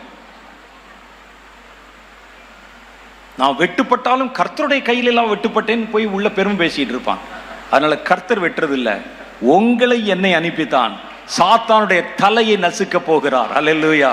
அவனுக்கு மரணம் மாத்திரமல்ல, அவமானமும் சேர்ந்து வரப்போகுது. அதைத்தான் வேதம் சொல்லுது. இதுதான் கர்த்தருடைய பெரிய திட்டம். இந்த திட்டத்துல தான் இங்கே வருகிறோம். இப்ப இந்த திட்டத்திலே தேவனுடைய ஜனங்கள் பாதுகாக்கப்பட வேண்டும். ஒரு பெரிய இருண்ட காலம் வருகிறது. இந்த இருண்ட காலத்தில் மறுபடியும் ஆண்டவர் வர்றதுக்கு முன்னால மிச்சமாய் விடப்பட்ட ஜனங்கள், இவங்களை தான் தெரிந்து கொள்ளப்பட்டவர்கள் என்று வேதத்தில் எழுதியிருக்கு. அவங்க எல்லாம் இப்ப இருப்பாங்க. இவனுடைய ஆட்சி டிக்ளேர் பண்ண உடனே அவர்கள் அங்கங்கே காணாமல் போயிடுவாங்க. எங்கே மறைந்திருக்கிறார்கள் கண்டுபிடிக்க முடியாது. ரேடார் வச்சாலும் தெரியாது, ஸ்கேனர் வச்சாலும் தெரியாது, ஆண்டனா வச்சாலும் பிடிபட மாட்டாங்க, எதுலையும் மாட்ட மாட்டான். இவன் என்ன செய்கிறான் தெரியாது. சாப்பிட என்ன செய்கிறான்? அதான் சொன்னனே, வானத்திலிருந்து மன்னா கொடுப்பார். கர்த்தர் 40 வருஷம் அவர்களை நடத்தினார். நல்லா நீங்க அந்த இடத்தை வாசித்து பாருங்களேன். அவர்கள் போட்ட வஸ்திரம் பழசாகவில்லை. பாருங்க, நம்ம ஒரு நாள் சட்டை போட்டோம்னா சாயந்தரம் மாத்திடுறோம் உடனே. அதற்கு மேலே அதை பயன்படுத்த முடியல. 40 வருஷம் ஒரே ட்ரெஸ் எப்படி இருக்கும்? அது வஸ்திரம் பழசா போகவும் இல்லையாம், கிழிந்து போகவும் இல்லையாம். அந்த மாதிரி ட்ரெஸ் எங்கேயா பார்த்துருக்கீங்களா? வாங்க முடியுமா கடையில் 40 வருஷம் போடுற மாதிரி ட்ரெஸ்ஸு? அது அப்படியே போட்டு புதுசா இறங்கின மாதிரி இருக்கு அப்படி அந்த ட்ரெஸ். இதெல்லாம் பெருசு இல்லைங்க. ஒரு பையன் அந்த பிரயாணத்தை துவங்கும் போது 5 வயசு உள்ளவனா இருந்தா, கரையேறும் போது 45 வயசு உள்ளவனா ஏறி இருப்பான். அப்ப இவன் போட்ட வஸ்திரம் 5 வயசுல போட்ட வஸ்திரம் எப்படி 45 வயசு வரைக்கும் செல்லும் என்றால், பையன் வளர வளர வஸ்திரமும் வளர்ந்தது. இதெல்லாம் அற்புதம் இல்லையா? இது அடையாளம் இல்லையா? பாதரட்சைகள், அவருடைய பாதரட்சைகள் பழசாய் போகவும் இல்லை, கிழிந்து போகவும் இல்லை. அது மாத்திரம் இல்லை, வளர்ந்தும் வந்ததே. அது எவ்வளவு பெருசு. சின்ன பையனுடைய கால் நம்பர் வேற, அவன் வயதாகி 40 வருஷத்துக்கு பிறகு அவன் கரையேறும் பொழுது அவனுடைய நம்பர் வேற. ஆனால் அதே செருப்பு தான் அவன் வளர வளர தானும் வளர்ந்தது. 40 வருஷம் தம் ஜனங்களை நடத்தின தேவன் ஒரு 7 வருஷம் உங்களை நடத்த முடியாதா? சாத்தானுடைய எந்த கண்ணியிலும் நம்ம சிக்கிக்கொள்ளாதபடி கர்த்தர் பறந்து காக்கிற பட்சி போல் இருந்து நம்மை பாதுகாத்துக் கொள்ள விரும்புகிறார். அப்ப நமக்கு கர்த்தர் ஒரு பெரிய ஒரு காரியத்தை வைத்திருக்கிறார், ஒரு நோக்கத்தை. இந்த சாத்தான் இந்த 7 வருஷத்துல ஜனங்களுக்கு எதிரான காரியங்களை செய்வான் பாருங்க. அவன் செய்கிற ஒவ்வொரு காரியத்தையும் எதிர்த்து நின்று ஜனங்கள் அதுல வஞ்சிக்கப்படாதபடிக்கு மறுபடியும் அந்த ஜனங்களை கர்த்தருக்குள்ளே கொண்டு வருகிற ஒரு பணியை இந்த தெரிந்து கொள்ளப்பட்டவர்கள் செய்வாங்க. எப்படி அதை சொல்லுகிறேன் அப்படின்னு சொன்னா, அந்த 7 வருஷம் உபத்திரவ காலத்துல ஊழியம் நடக்குமாங்க? நீங்க என்ன நினைக்கிறீங்க? ஊழியம் நடக்குமா? அல்லது இவர்கள் மாத்திரம் உள்ளே போய் பாதுகாப்பா இருப்பாங்களா? 7 வருஷம் ஊழியம் நடக்கும். எது தெரியுமா? வேதம் சொல்லுது, ராஜ்யத்தின் இந்த சுவிசேஷம் பூமியின் கடையாந்தரங்கள் வரைக்கும் உள்ளவர்களுக்கு சாட்சியாய் பிரசங்கிக்கப்படும். அப்பொழுது முடிவு வரும். அப்ப முடிவு வர்ற வரைக்கும் இந்த ராஜ்யத்தின் சுவிசேஷம் பூமியின் கடையாந்தரங்கள் வரைக்கும் சாட்சியாய் பிரசங்கிக்கப்படும். திடீர்னு வருவான், தெருவில் நின்று பேசுவான். உடனே அவர்கள் அங்கிருந்து பார்த்துட்டு யாரோ ஒரு கூட்டம் எங்க அங்க வந்து கலவரம் பண்றான், ஓடி வர்றதுக்குள்ள இவங்க எல்லாம் மறைஞ்சிருவாங்க. மறைய முடியுமா? முடியாதா? ஏன் முடியாது? வசனத்தில் அதுக்கு தான் கர்த்தர் எல்லாத்துக்கும் ஆதாரம் வச்சிருக்கிறார். கந்தாகிய மந்திரி அவன் வந்துகிறான். வந்த உடனே அவனுக்கு ஞானஸ்நானம் கொடுக்கிறார். யாரு? பிலிப்பு. பிலிப்பு ஞானஸ்நானம் கொடுத்து கரையேறுகிறான். கரையேறின பொழுது ஆவியானவர் பிலிப்பை கொண்டு போய் விட்டார். அவன் ஆசோத்திலே காணப்பட்டு ஊழியம் செய்தான். மந்திரி அவனை அப்புறம் காணாமல் சந்தோஷத்தோட தன் வழியே போய்விட்டு திரும்பி பார்த்தா ஆளை காணோம். நடந்திருக்கு. ஏன் நடக்காதா? நடக்காது நீங்க நினைச்சிடக்கூடாதுன்னா, கர்த்தர் ஒவ்வொன்றுக்கும் ஒவ்வொரு உதாரணத்தை பைபிள்ல வச்சிருக்கிறார். வரும். அவன் கண்ணில் மண்ணை தூர மாதிரி. இயேசுவை மலை உச்சியிலே தள்ளுவதற்கு கொண்டு போறாங்க. இயேசு அவர் நடுவில் இருந்து கடந்து போய்விட்டார். அப்போ எங்கடா பார்த்தா காணும் அவரை. அவர் எங்க ஒரு இடத்துல இருந்து பிரசங்கம் பண்ணி கொண்டிருக்கிறார். சாத்தானால் உங்களை ட்ரேஸ் பண்ணக்கூட முடியாது. வருவீர்கள், ஊழியம் செய்வீங்க. அந்த நாட்களில் ஜனங்கள் ஏகமாய் கஷ்டப்பட்டு 7 வருஷம் நொய்யோடு நொய்ய அடிக்கப்படுவாங்க. ஒரு நல்ல ஆட்சி வருமானு காத்திருப்பாங்க. இந்த பொல்லாதவர்கள் வந்து பிள்ளைகளை பிரிச்சுட்டாங்க, கணவனை பிரிச்சுட்டாங்க, மனைவியை பிரிச்சுட்டாங்க. சர்வாதிகாரத்துவம் நிறைந்திருக்கிறது. எப்படி இந்த பூமியில வாழ்வோம் நினைச்சுக்கிட்டு இருப்பாங்க. இவர்களுக்கு தான் ராஜ்யத்தின் சுவிசேஷத்தை அறிவிப்பாங்க. நீங்க நல்லா பாருங்க, ராஜ்யத்தின் இந்த சுவிசேஷம் என்று எழுதியிருக்கு. ராஜ்யத்தின் சுவிசேஷம்னா இந்த 7 வருஷத்துக்கு அப்புறம் ஒரு ராஜ்யம் வரப்போகிறது. சுவிசேஷம் என்றால் நற்செய்தி என்று பொருள். 7 வருஷத்துக்கு பிறகு ஒரு ராஜ்யம் வரப்போகிறது. அது நீண்ட நெடும் காலம் இருக்க போகிற ஆட்சி. 1000 வருடம் இந்த பூமியிலே, அதற்கு பின்பு பரலோகத்திலே நித்திய காலமாய் நீடித்திருக்க போகிற ஆட்சி. அந்த ஆட்சியை குறித்து செய்தியை ஆட்சியினால பாதிக்கப்பட்ட ஜனங்களுக்கு சொல்லுவாங்க. நீங்க இப்ப பார்க்கிற அந்தி கிறிஸ்து என்ற ராஜா இல்ல, வேறொரு ராஜா வருகிறார். அவர் வானத்தையும் பூமியை உண்டாக்கினவர். அவர் ராஜாதி ராஜா. அவருடைய வருகை சமீபம். 7 வருஷம் பல்லை கடித்துக் கொண்டு பொறுத்துக் கொள்ளுங்கள், கர்த்தருடைய மந்தையிலே வாருங்கள் என்று ஒரு சப்தம் உண்டாகும். ஜனங்கள் போய் சொல்லுவாங்க. இதை கேள்விப்பட்டு அவர்களை துரத்துவதற்கு வருவான், காணாம போயிடுவாங்க. கர்த்தர் அவர்களை பாதுகாப்பாய் வைத்திருப்பார் பூமியில. நான் சொல்றது நம்புறீங்களா? கதை மாதிரி இருக்குதா? வேதத்தில் எழுதி இருக்கிறது. அது இயேசு ராஜாவாய் வரப்போகிறார். இயேசு இந்த பூமியில அரசாளுமை செய்ய போகிறார். இப்போ நம்ம இப்ப இதுதான் அவருடைய பின்னணி. இதை வைத்துக் கொண்டுதான் நம்ம மற்ற காரியங்களை யோசிக்க போகிறோம். எதற்கு இப்ப அற்புதங்களும் அடையாளங்களும்? அற்புதங்களும் அடையாளங்களும் யாருக்காக? ஏன் கர்த்தர் இந்த ஒரு அபிஷேகத்தை நமக்குள்ளே தருகிறார்? ஏன்னா சாத்தான் இனி வருகிற காலத்துல அற்புதங்களை அடையாளங்களையும் காட்டித்தான் ஜனங்களை மிரட்டுவான். அவன்தான் உலகத்தின் பெரிய சக்தி போல தன்னை காட்டிக் கொள்ளுவான். அவனுடைய மந்திர தந்திரங்களை, மாய வித்தைகளை, ஸ்தம்பன வித்தைகளை கண்டு ஜனங்கள் ஸ்தம்பித்து போவாங்க. இவன் தான் உலகத்தின் மகா பெரிய சக்தி என்று நினைத்து கொண்டிருப்பாங்க. அவனை ஆராதிக்கும்படிக்கும் வழிபடும்படிக்கும் ஒரு பெரிய விக்கிரகத்தை அங்கே கொண்டு வந்து நிறுத்துவான், வணங்கன்னு சொல்லுவான்.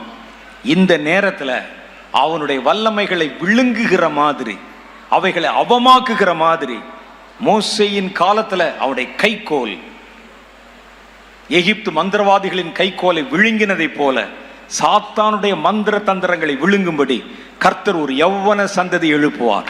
அவன் கையை நீட்டுவான், அற்புதம் நடக்கும். நீங்க சொன்ன மாதிரி தலைவலி குணமாக்குற அற்புதக்காரர்கள் அல்ல, அடையாளக்காரர்கள் அல்ல. கர்த்தர் அப்படித்தான் திடீரென்று மோசே அழைத்தார். மோசே சொன்ன, நான் போக மாட்டேன், நான் திக்குவாயன், மந்த நாவுள்ளவன். நான் போய் சொன்னா யாரு கேட்பாங்க? அங்கே என்னை நாடு கடத்தி வைத்திருக்கிறார்கள், நான் உள்ள போனா அரெஸ்ட் பண்ணிடுவாங்க. ஒரு கொலை குற்றத்துக்காக எகிப்திலே என்னை தேடி கொண்டிருக்கிறார்கள். நான் இங்க தலைமறைவா இருக்கிறேன், நீ போ. கர்த்தர் சொன்ன, நான் போய் சொன்ன எப்படி அதை நம்புவார்கள்? உன் கையில் இருக்கிறது என்ன? கைக்கோலை கீழே விடு என்றார். கைக்கோலை கீழே விட்டான், பாம்பா மாறிச்சு. அது உன் கையை நீட்டி பிடி என்றார். பிடித்த போது மறுபடியும் அது கம்பா மாறிச்சு. போ இதோடு. இவர் நினைச்சிட்டாரு இதுதான் உச்சபட்ச காரியம் போல இருக்கு, இதை காண்பிச்சா பார்வோன் பயந்து விடுவான் போல இருக்குன்னு போனான். நேராய் பார்வோனிடத்திலே போனான். இந்த பார்வோனும் மோசையும் ஒரே அரண்மனையில வளர்ந்தவங்க. இந்த பார்வோனுடைய தகப்பனார் ஆட்சியில் இருக்கும்போது தான் மோசையை கண்டெடுத்து கொடுத்தாங்க. இவர் 2 பேரும் ஒன்னா படிச்சவங்க. பார்வோன் அவரை பார்த்த உடனே கேட்டான், மோசே எங்கே வந்தாய்? என் ஜனங்களை போக விடு என்று கர்த்தர் சொல்லுகிறார். கர்த்தர் சொல்லுகிறதை கேட்டு போக விடுவதற்கு கர்த்தர் எனக்கு யார்? ஏன் அவர் சொல்றது நான் ஏன் கேட்கணும்? இதோ பார் என்று சொல்லி தன் கையில் இருக்கிற கோலை நழுவு விட்டான். அது பெரிய பாம்பாய் மாறிற்று. தன் கையை நீட்டி அதை பிடித்தான். மறுபடியும் அது அவனுடைய கைக்கோலாய் மாறிற்று. பார்வோன் பயப்படுவான் என்று நினைத்தால் பார்வோன் கைதட்டி சிரித்தான். மோசே, இது ஒரு சீப் மேஜிக். இது பார், எங்களிடத்தில் இருக்கிற மந்திரவாதிகளை யார் எங்கே என்று அழைத்தான். வந்தான் ஒரு பெரிய கூட்டம். எஸ்பாஸ் பார், மோசே அற்புதம் செய்கிறானப்பா, கடவுள் அனுப்பினதாக சாட்சி கொடுக்கிறான். தன் கையில் இருந்து கோலை நழுவிட்டான். மறுபடியும் பிடித்தான். நீங்கள் செய்யுங்கள் என்றான். எல்லாரும் ஒவ்வொருவனும், அந்த காலத்தில் மந்திரவாதி பார்த்தீங்கன்னா மந்திர கோல்னு ஒன்று வச்சிருப்பான். அதுல தான் அவருடைய மந்திரங்கள் எல்லாம் உருவேற்றி வச்சிருப்பாங்க. எல்லாம் வந்தார்கள். ஆளாளுக்கு தன் கையில் இருக்கிறதை கீழே போட்டான். எல்லாம் சர்ப்பமாய் மாறிச்சு. மோசே தன் கையில் இருக்கிற கைக்கோலை கீழே போட்டான், சர்ப்பமாய் மாறிச்சு. ஒரே ஒரு வித்தியாசம் இருந்தது. மோசையின் கைக்கோல் அவருடைய கைக்கோல்களை எல்லாம் அந்த பாம்பெல்லாம் அது விழுங்கி விட்டது. மோசே தன் கையை நீட்டி பாம்பின் வாலை பிடித்தான். மோசேனுடைய கையிலே கைக்கோல் திரும்பி வந்தது. அடுத்த காட்சியில பார்க்கிறோம், மோசேனுடைய கையிலே கைக்கோல், சுற்றி இருக்கிற மந்திரவாதிகள் வெறும் கையிலே நின்று கொண்டிருந்தார்கள். ஒரே நேரத்தில் அவங்க கிட்ட இருந்த அவ்வளோ மந்திர வித்தைகளையும் முடக்கி போட்டு அவர்களை வெறுங்கையனாய் மாற்றி விட்டான். நாளைக்கு நடக்க போகிற அற்புதங்கள் அப்படித்தான் நடக்கும்.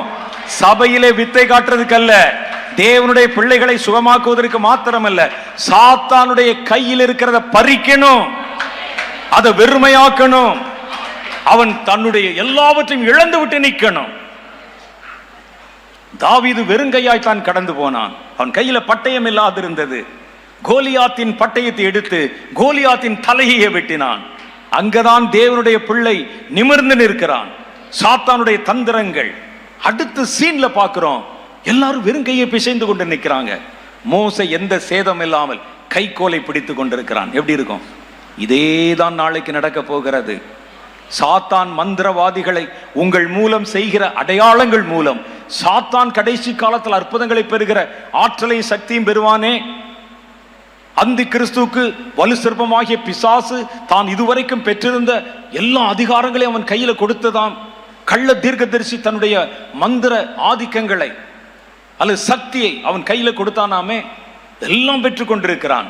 ஆனால் அவைகள் எல்லாவற்றையும் கொள்ளையிட போகிற, வெறுமையாக்க போகிற, அவன் கையை வெறுகையாய் ஆக்க போகிற ஒரு கூட்டத்தை கர்த்தர் எழுப்ப போகிறார். அதுதான் அற்புதங்களையும் அடையாளங்களையும் செய்கிற கூட்டம். சும்மா உங்களை குணமாக்குறதுல, சபைக்குள்ள அல்ல. நம்முடைய சிலம்பாட்டம் என்பது மீதியான் தேசத்துல, எகிப்துல நான் உங்களை குணமாக்கும், நீங்க எங்களை குணமாக்கும். இதுக்கு எதுக்கு நமக்கு இல்ல. சாத்தான துரத்தணும். கர்த்தர் அதற்குத்தான் அவனை குருட்டாட்டம் பிடிக்க பண்ணுவார். நல்லா பாருங்க, மோசே அடுத்த சீன்ல பார்க்கிறோம். மோசே கடந்து வந்தான். பார்வோனே, என் ஜனங்களை போக விடு என்று கர்த்தர் சொல்லுகிறார். நான் என்னதை கேட்கணும்? தன் கையை நீட்டி நைல் நதி அடித்தான். நைல் நதி ரத்தமாய் மாறிச்சு. நைல் நதி ரத்தமாய் மாறிச்சு. உடனே பார்வோன் தன்னுடைய மந்திரவாதிகளை அழைத்தான். பார், மோசே இந்த மாதிரி செய்கிறான் பார் என்றான். அவர்களும் தன் கையில் இருக்கிறத அடிச்சாங்க. கொஞ்ச நஞ்சம் மிச்சம் இருந்த தண்ணியும் ரத்தமாகி விட்டது. ஐயா, ஒருவன் லாஜிக்ல அற்புதம் செய்தால் என்ன செய்யணும் தெரியுமா? மோசே ரத்தமாக்கின தண்ணிய இவன் மறுபடியும் தண்ணியாக்கணும். அவனுக்கு தெரியல, குழம்பிட்டான். அவன் என்ன செய்கிறான்? பாருங்கள் ராஜா, பாருங்கள் ராஜா குடிக்க வச்ச பாட்டில கூட ஒருத்தன் வந்து அடிச்சிட்டான். என்னடா பண்றீங்க பாவிகளான்னு சொன்னா, அடிச்சா எல்லாம் பெருகுது. எப்படி இருக்கும்? வீட்டில் பார்த்தா தண்ணியில உள்ள ஓடி ஓடி அடிக்கிறான். ராஜா பார்க்கட்டும், நாளைக்கு நம்முடைய மந்திரவாதத்தை மெச்சட்டும் என்று. இதான் மந்திரவாதிகளை குருட்டாட்டம் பிடிக்க பண்ணுவது. உண்மையிலே செஞ்சிருந்தா என்ன செஞ்சிருக்கணும்? தண்ணியா மாத்தினதை நீ ரத்தமாலையா மாத்தி காட்டணும். அவன் பிரச்சனைகளை பெருசாக்கினான். கர்த்தர் சாத்தானை குருட்டாட்டம் பிடிக்க பண்ணுவார். மோசே அடித்து தவளைகள் பெருகினால் இவர்கள் தங்கள் பங்குக்கு அடித்து இன்னும் அதை பெருக்கி விட்டார்கள். எப்படி இருக்கும்? குருட்டாட்டம் பிடிக்க பண்ண சாத்தானுக்கு குழம்பிடுவான். இவர்கள் எல்லாம் வைத்துக்கொண்டு என்ன செய்வது? பார்வோனுக்கு எப்படி யோசிச்சு பாருங்க. இவனுங்களை வச்சுட்டு என்னையா செய்யறது? அவன் அடிச்சது கொஞ்சம், இவர்கள் ஊருக்குள்ள எல்லாம் போய் அடிக்க ஆரம்பிச்சிட்டான். இவர்களை வைத்துக்கொண்டு என்ன செய்வது? சாத்தானை கர்த்தர் குருட்டாட்டம் பிடிக்க பண்ணுவார். அவர்களை தங்கள் வழியிலே ஓட விடுவார். அவருடைய கைகளை வெறுங்கையாய் மாற்றுவார். அதற்காக்கும் கர்த்தர் உங்களை அற்புதங்களினாலும் அடையாளங்களினாலும் அதிசயங்களினாலும் கர்த்தர் நிரப்ப போகிறார். நீங்கள் 4 சுவத்துக்குள்ள சிலம்பம் பண்ணுவதற்கல்ல, உங்கள் சத்துரு வெளியே நிற்கிறான். சத்துரு வெளியே நிற்கிறான். பாருங்கள், கர்த்தருடைய பிள்ளைகள் சில பேர் என்ன செய்வாங்க? பலவீனப்பட்டவங்க உள்ளுக்குள்ள அடிச்சுக்கிடுவாங்க. வெளியே பார்த்துங்க, சத்துருவை பார்த்தா பயந்துருவாங்க. பார்த்துருப்பீங்களே, சர்ச் இருக்கும், கமிட்டி இருக்கும், தலைவர்கள் இருப்பாங்க, எலெக்ஷன் வைப்பாங்க, மண்டையை உடைச்சுக்குருவாங்க. உள்ள தீ வைப்பாங்க, சர்ச்சுக்குள்ள தீ வைப்பாங்க, எலெக்ஷன் நடத்துவாங்க. இவனை விட்டேனா பார், கொன்றேனா பார்ன்னு சொல்லுவாங்க. உள்ளுக்குள்ள யாருக்குள்ள? சர்ச்சுக்குள்ள. ஆனா வெளியே இருந்து வேற ஒரு மத தீவிரவாதி வந்து, ஏய் என்ன சத்தம், உள்ளே மைக்கெல்லாம் போடக்கூடாது, அல்லையா சொல்லக்கூடாது, எங்களுக்கு எரியுதுன்னு சொன்னா சவுண்டை குறைச்சிருவான் உள்ள. பார்த்துருக்கீங்களா? நம்ம ஆளு இதுதான் நம்ம ஆளுக்கு. ஏன் இங்கே காட்டின வீரத்தை அங்கே போய் காட்டேன்? மணிப்பூரில் அத்தனை பேர் தீ வைக்கிறார்களே, ஏன் அங்கே காட்டேன் வீரத்தை? காட்ட மாட்டோம். நமக்குள்ள பார்த்தீங்கன்னா கடிச்சேன் துப்புனே நிற்பான், விடமாட்டேன், கொல்லாமல் விடமாட்டேன், ஒருத்தருக்குள்ள ஒருத்தர் சண்டை போடும்போது. இது இன்னைக்குனே தெரியல, சவுல் காலத்தில் அப்படித்தான் நடந்தது. சவுலை கர்த்தர் அபிஷேகம் பண்ணினார். அவன் எதிரி வந்த போது உள்ளே கூடாரத்துக்குள்ளே ஒளிந்து கொண்டான். கோலியாத் வந்து நிற்கிறான், ஒளிந்து கொண்டான். ஆனா தாவீதை துரத்துகிறான் பாருங்க. அவன் கையில பட்டயத்தை கொடுத்தது, அதிகாரத்தை கொடுத்தது அந்த பெலிஸ்தீர்களை எதிர்ப்பதற்கு. ஆனால் இவனோ தன் சொந்த சகோதரனை துரத்துகிறான். பெலிஸ்தீனை பார்த்தோன்னே உள்ள போய் ஒளிந்து கொண்டான். இனி ஒரு கூட்டம் எழும்பும், இவைகளுக்கெல்லாம் ஒரு முற்றுப்புள்ளி வைக்கும். நீங்கள் தேவ ஜனங்களோட உள்ளுக்குள்ள சிலம்பம் பண்ணுகிறவர்கள் அல்ல, உங்கள் எதிரி வெளியே நிற்கிறான். அவன் உங்களை சவாலுக்கு அழைக்கிறான். 7 வருஷம் அவருடைய ஆளுமை கடந்து வர போகிறது. அவன் கைகளில் கொடுக்கப்பட்ட வல்லமையை, அவன் கைகளில் ஜனங்களை மிரட்டுவதற்கு வைத்திருக்கிற வல்லமையை, அது ஒன்றுமே இல்லை என்று காட்டும்படி கர்த்தர் உங்கள் ஒவ்வொருவரையும் தம்முடைய வல்லமையிலே நிரப்ப போகிறார். அதற்குத்தான் அற்புதங்கள், அதற்குத்தான் அடையாளங்கள், சாத்தானை ஜெயிப்பதற்கு. இனி வருகிற நாட்கள் சவால் நிறைந்த நாட்கள். நீங்க ஒரு அடிப்படை உரிமையை பெறக்கூட போராடித்தான் நீங்கள் பெறணும். நீ வருகிற காலம் அப்படித்தான் இருக்கும். நீதி இருக்காது, சட்டம் இருக்காது, கொடுமை வரும், சர்வாதிகாரம் வரும், ஜாதிகளுக்கு விரோதமா ஜாதிகள், ஜனத்துக்கு விரோதமா ஜனங்கள் தீவிரித்து எழும்புவார்கள். ஒவ்வொன்றுக்கும் நீங்க போராடித்தான் ஆகணும். கர்த்தருடைய ஜனம் சோர்ந்து போகாது. இன்னைக்கு பார்த்த மாதிரி நீங்க நாளைக்கு இருக்க மாட்டீங்க. கர்த்தருடைய வல்லமை உங்களை நிரப்ப ஆரம்பிக்கும். நீங்கள் சாத்தானுக்கு சவால் கொடுப்பீங்க. நீங்கள் மாத்திரமல்ல, நீங்கள் பெற்றுக்கொண்ட அபிஷேகத்தினாலே ஒரு யௌவன சந்ததி உங்களிடத்திலிருந்து தோன்றும். கர்த்தர் அந்த எழுப்புதலே உங்களை பயன்படுத்துவார். உங்கள் மூலம் அற்புதங்களையும் அதிசயங்களையும் அடையாளங்களையும் செய்கிற ஒரு கூட்டம் தலைமுறை எழும்புவார்கள். இவர்கள் சபைக்குள்ளே தங்களுடைய ஓட்டத்தை ஓடுகிறவர்கள் அல்ல, அவருடைய ஓட்டம் வெளியே இருக்குது. அவர் சத்துரு வெளியே இருக்கிறான். பட்டயத்தை உருவுவார்கள், சாத்தானை குருட்டாட்டம் பிடிக்க பண்ணுவார்கள். அப்படிப்பட்ட ஒரு அபிஷேகத்தை, ஒரு தாய் அபிஷேகம் இது. உங்ககிட்ட வந்த அந்த அபிஷேகம் தான் பல ஆயிரங்களுக்குள்ளே பகிர்ந்து கொடுக்கப்பட போகிறது. மெழுகுவர்த்தி சொன்னனே, அதே போல உங்களிலே கர்த்தர் நெருப்பை பற்ற வைப்பார். உங்களை கொண்டு கர்த்தர் ஆயிரங்களிலும் 10,000களிலும் அந்த நெருப்பை பரவ செய்வார். ஒரு கூட்டம் வரும். அப்ப நம்ம பார்க்கிற மாதிரி 2 அபிஷேகம் அல்ல, 7 அபிஷேகத்தை கர்த்தர் வைத்திருக்கிறார். அதைத்தான் வெளிப்படுத்த விசேஷம் 5:6 சொல்லுகிறது. பூமி எங்கும் அந்த 7 ஆவிகள் அனுப்பப்படும், 7 அபிஷேகம் புறப்படும். இன்றைக்கு கர்த்தர் நமக்கு 2 அபிஷேகத்தை வாக்கு பண்ணி இருக்கிறார். இந்த 3 நாட்களுக்குள்ளே கர்த்தர் உங்களை நிரப்பி அனுப்புவார். கர்த்தர் உங்களை நிரப்பி அனுப்புவார். உங்களை கொண்டு ஒரு பெரிய அடையாளத்தை கர்த்தர் நிறைவேற்றுவார். தேசம் கர்த்தரை குறித்து அதிக அறிவினால் நிறைந்திருக்கும் என்று சேனைகளின் கர்த்தர் சொல்லுகிறார். அதற்குத்தான் உங்களை அழைத்து வந்திருக்கிறார். இதுல பாருங்க, நம்ம கிடைக்கப்பட்டிருக்கிற இந்த நாள்ல இந்த அபிஷேகங்களை பெற்றுக்கொண்டால், நான் உங்களை மிரட்டுறேன்னு நினைக்காதீங்க, பெற்றுக்கொண்டால் 7 வருஷம் உபத்திரவ காலம் வந்து ஒட்டுமொத்த உலகத்தின் அதிகாரம் சாத்தானுடைய கையில போறதுக்கு முன்னால நீங்களும் நானும் கர்த்தருடைய ரகசிய வருகையிலே காணப்படாமல் போயிடும். அதை கேட்டும் கேட்காமலும் பார்த்தும் பார்க்காமலும் அப்படியா சொன்னாலும் அப்படியா நடக்குமோ அப்படின்னு சொல்லிட்டு நீங்கள் வியர்த்தமா இருந்தார், வீணா இருந்தால் நாள் உங்களுக்காக காத்திருக்காது. இது ஒரு நல்ல சந்தர்ப்பம். கேட்கறதுக்கு காதுள்ளவன் கேட்க கடவன். நம்ம கேட்டும் கேட்காம இருப்பாங்க பாருங்க, அதெல்லாம் வரும்போது பார்த்துக்கிறலான்னு.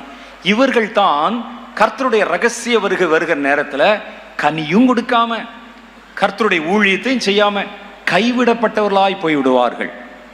அதுக்கப்புறம் இருக்கிற 7 வருஷம் இருக்கு பாருங்க, நரக வேதனை. தப்பிக்க முடியாது எவனும். சாத்தான் தன்னுடைய முழு வல்லமையோட இறங்குகிறதை, அவன் இந்த உலகத்தில் ஆளுமை செய்கிறத பார்ப்பீங்க. குடும்பங்கள் பிரிக்கப்பட்டுரும், குழந்தைகள் தனித்தனியா கொண்டு போயிடுவாங்க. 7 வருடம் கொடிய ஆட்சி காலம் நீடிக்கும். ஒருவனும் தப்ப முடியாது.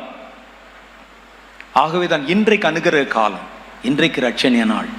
இன்னைக்கு கர்த்தர் சொல்ற இந்த காரியத்துக்கு நம்ம செவி கொடுத்தால் ஒரு கொஞ்ச நாள் தான், ஒரு தம் பிடிச்சா ஓடி முடிச்சிடலாம். முடிச்சிட்டா கர்த்தருடைய வருகையிலே நாம் கடந்து போய்விடுவோம், மறுபடியும் திரும்ப வருவோம். 19வது அதிகாரத்தில் ஆட்டுக்குட்டியானுடைய திருமணத்தை பார்த்தோம். 20வது அதிகாரத்தில் 1000 வருடம் கர்த்தர் அரசாளுமை செய்வார் பார்க்கிறோம். 1000 வருடம் அரசாளுமைக்கு பிறகு கொஞ்ச காலம் சாத்தான் விடுவிக்கப்படுவான். பூமியில 1000 வருடம் ஜனங்கள் திரளா பெருகியிருப்பாங்க, எக்கச்சக்கமா பெருகிடுவாங்க. ஏன்னா மரணமே இல்லை, 1000 வருஷம் பிறப்பு மாத்திரம் இருக்கிறது. பெருகிடுவாங்க ஏராளமா. கொஞ்ச காலம் விடுவிக்கப்பட்ட சாத்தான் ஒரு திரள் கூட்டம் ஆட்களை வஞ்சிக்க ஆரம்பிப்பான், ஒரு கூட்டத்தை வஞ்சிப்பான். ஆனால் அந்த நேரத்தில் கூட நீங்களும் நானும் அவனுடைய வஞ்சக வலையில விழாமல் வஞ்சிக்கப்பட மாட்டோம். காரணம், நம்ம உயிர்த்தெழுந்த சரீரத்தில் இருக்கிறோம்.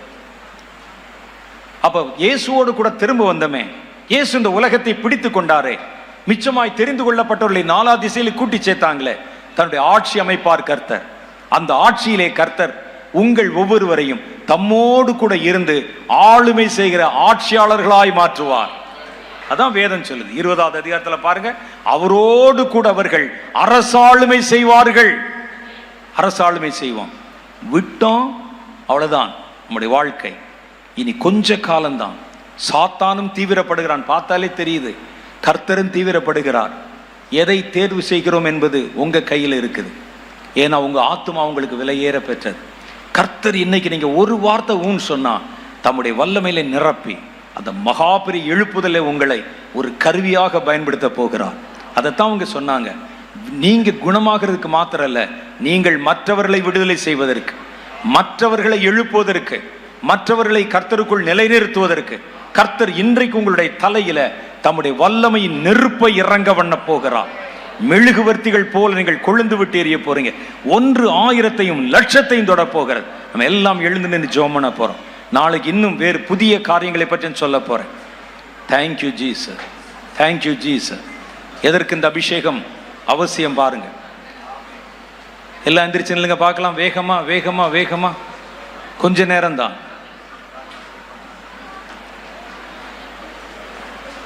எல்லாம் எந்திரிச்சு நிக்கணும். நான் சொன்னது எத்தனை பேருக்கு புரிஞ்சிச்சு? கைகளை உயர்த்தி காட்டுங்க. உங்களுக்கு புரிஞ்சிருச்சுல்ல? இனி நீங்கள் சும்மா இருக்கக்கூடாது. இது நமக்கு வாழ்வா சாவா என்கிற பிரச்சனை. இன்னைக்கு விட்டுட்டீங்கன்னா நாளைக்கு என்ன நடக்கும் நமக்கு தெரியாது. இன்றைக்கு அனுகிரக காலம், இன்றைக்கு ரட்சணை நாள். தேவையற்ற காரியங்களை பேசிக்கொண்டு நம்ம நேரத்தை கழிக்க கூடாது. உலகம் தன்னுடைய கடைசி சுற்றிலே வேகமாய் ஓடிக்கொண்டிருக்கிறது. இனி நமக்கு நேரம் இல்லை. வீண் தர்க்கங்களுக்கு நேரம் இல்லை. வீணாய் பேசப்படுகிற உபதேசங்களுக்கு நமக்கு நேரம் இல்லை. கடைசி சுற்றிலே ஓடுகிறார். வாழ்வா சாவா என்று நின்று கொண்டிருக்கிறோம். உங்கள் ஆத்மா உங்களுக்கு முக்கியம். உங்க ஆத்மா உங்களுக்கு முக்கியம். இந்த ஆத்மாவை இழந்து போனால் ஒருவன் எதினால் அதை மறுபடியும் திரும்ப பெற்றுக்கொள்ள முடியும்? இன்றைக்கு கர்த்தருடைய கண்கள் உங்களை நோக்கி பார்க்கிறது. கர்த்தர் உங்ககிட்ட என்ன பேசுறார் பாருங்க. உங்களை நிரப்ப விரும்புகிறார். உங்கள் பாத்திரத்தை நிரப்ப விரும்புகிறார். அதுல அந்த அபிஷேகத்தை வைக்க விரும்புகிறார். நீங்க ஆண்டவர்கிட்ட கேட்கணும், நான் என்ன செய்யணும் ஆண்டவரே? நான் நடக்கிற செய்திகளை பார்க்கும் பொழுது, கேட்கிற செய்திகளை பார்க்கும் பொழுது என்னுடைய இருதயத்துல பயம் பிடிக்கிறது. இந்த ஒரே ஒரு ஓட்டம் சீக்கிரம் ஓடி முடிக்கணும்னு நான் நினைக்கிறேன். நீங்க என்ன சொன்னாலும் செய்வதற்கு நான் காத்திருக்கிறேன். இதோ என் இருதயத்தை திறந்து வைக்கிறேன். கர்த்தருடைய கண்கள் உங்களை நோக்கி பார்க்கிறார். தேவன் தம்முடைய அபிஷேக தைலத்தை இப்பொழுது உங்கள் நடுவிலே உடைக்க போகிறார். இன்றைக்கு திறந்திருக்கிற உங்களுடைய பாத்திரங்களை கர்த்தர் தம்முடைய வல்லமையிலே நிரப்ப போகிறார்.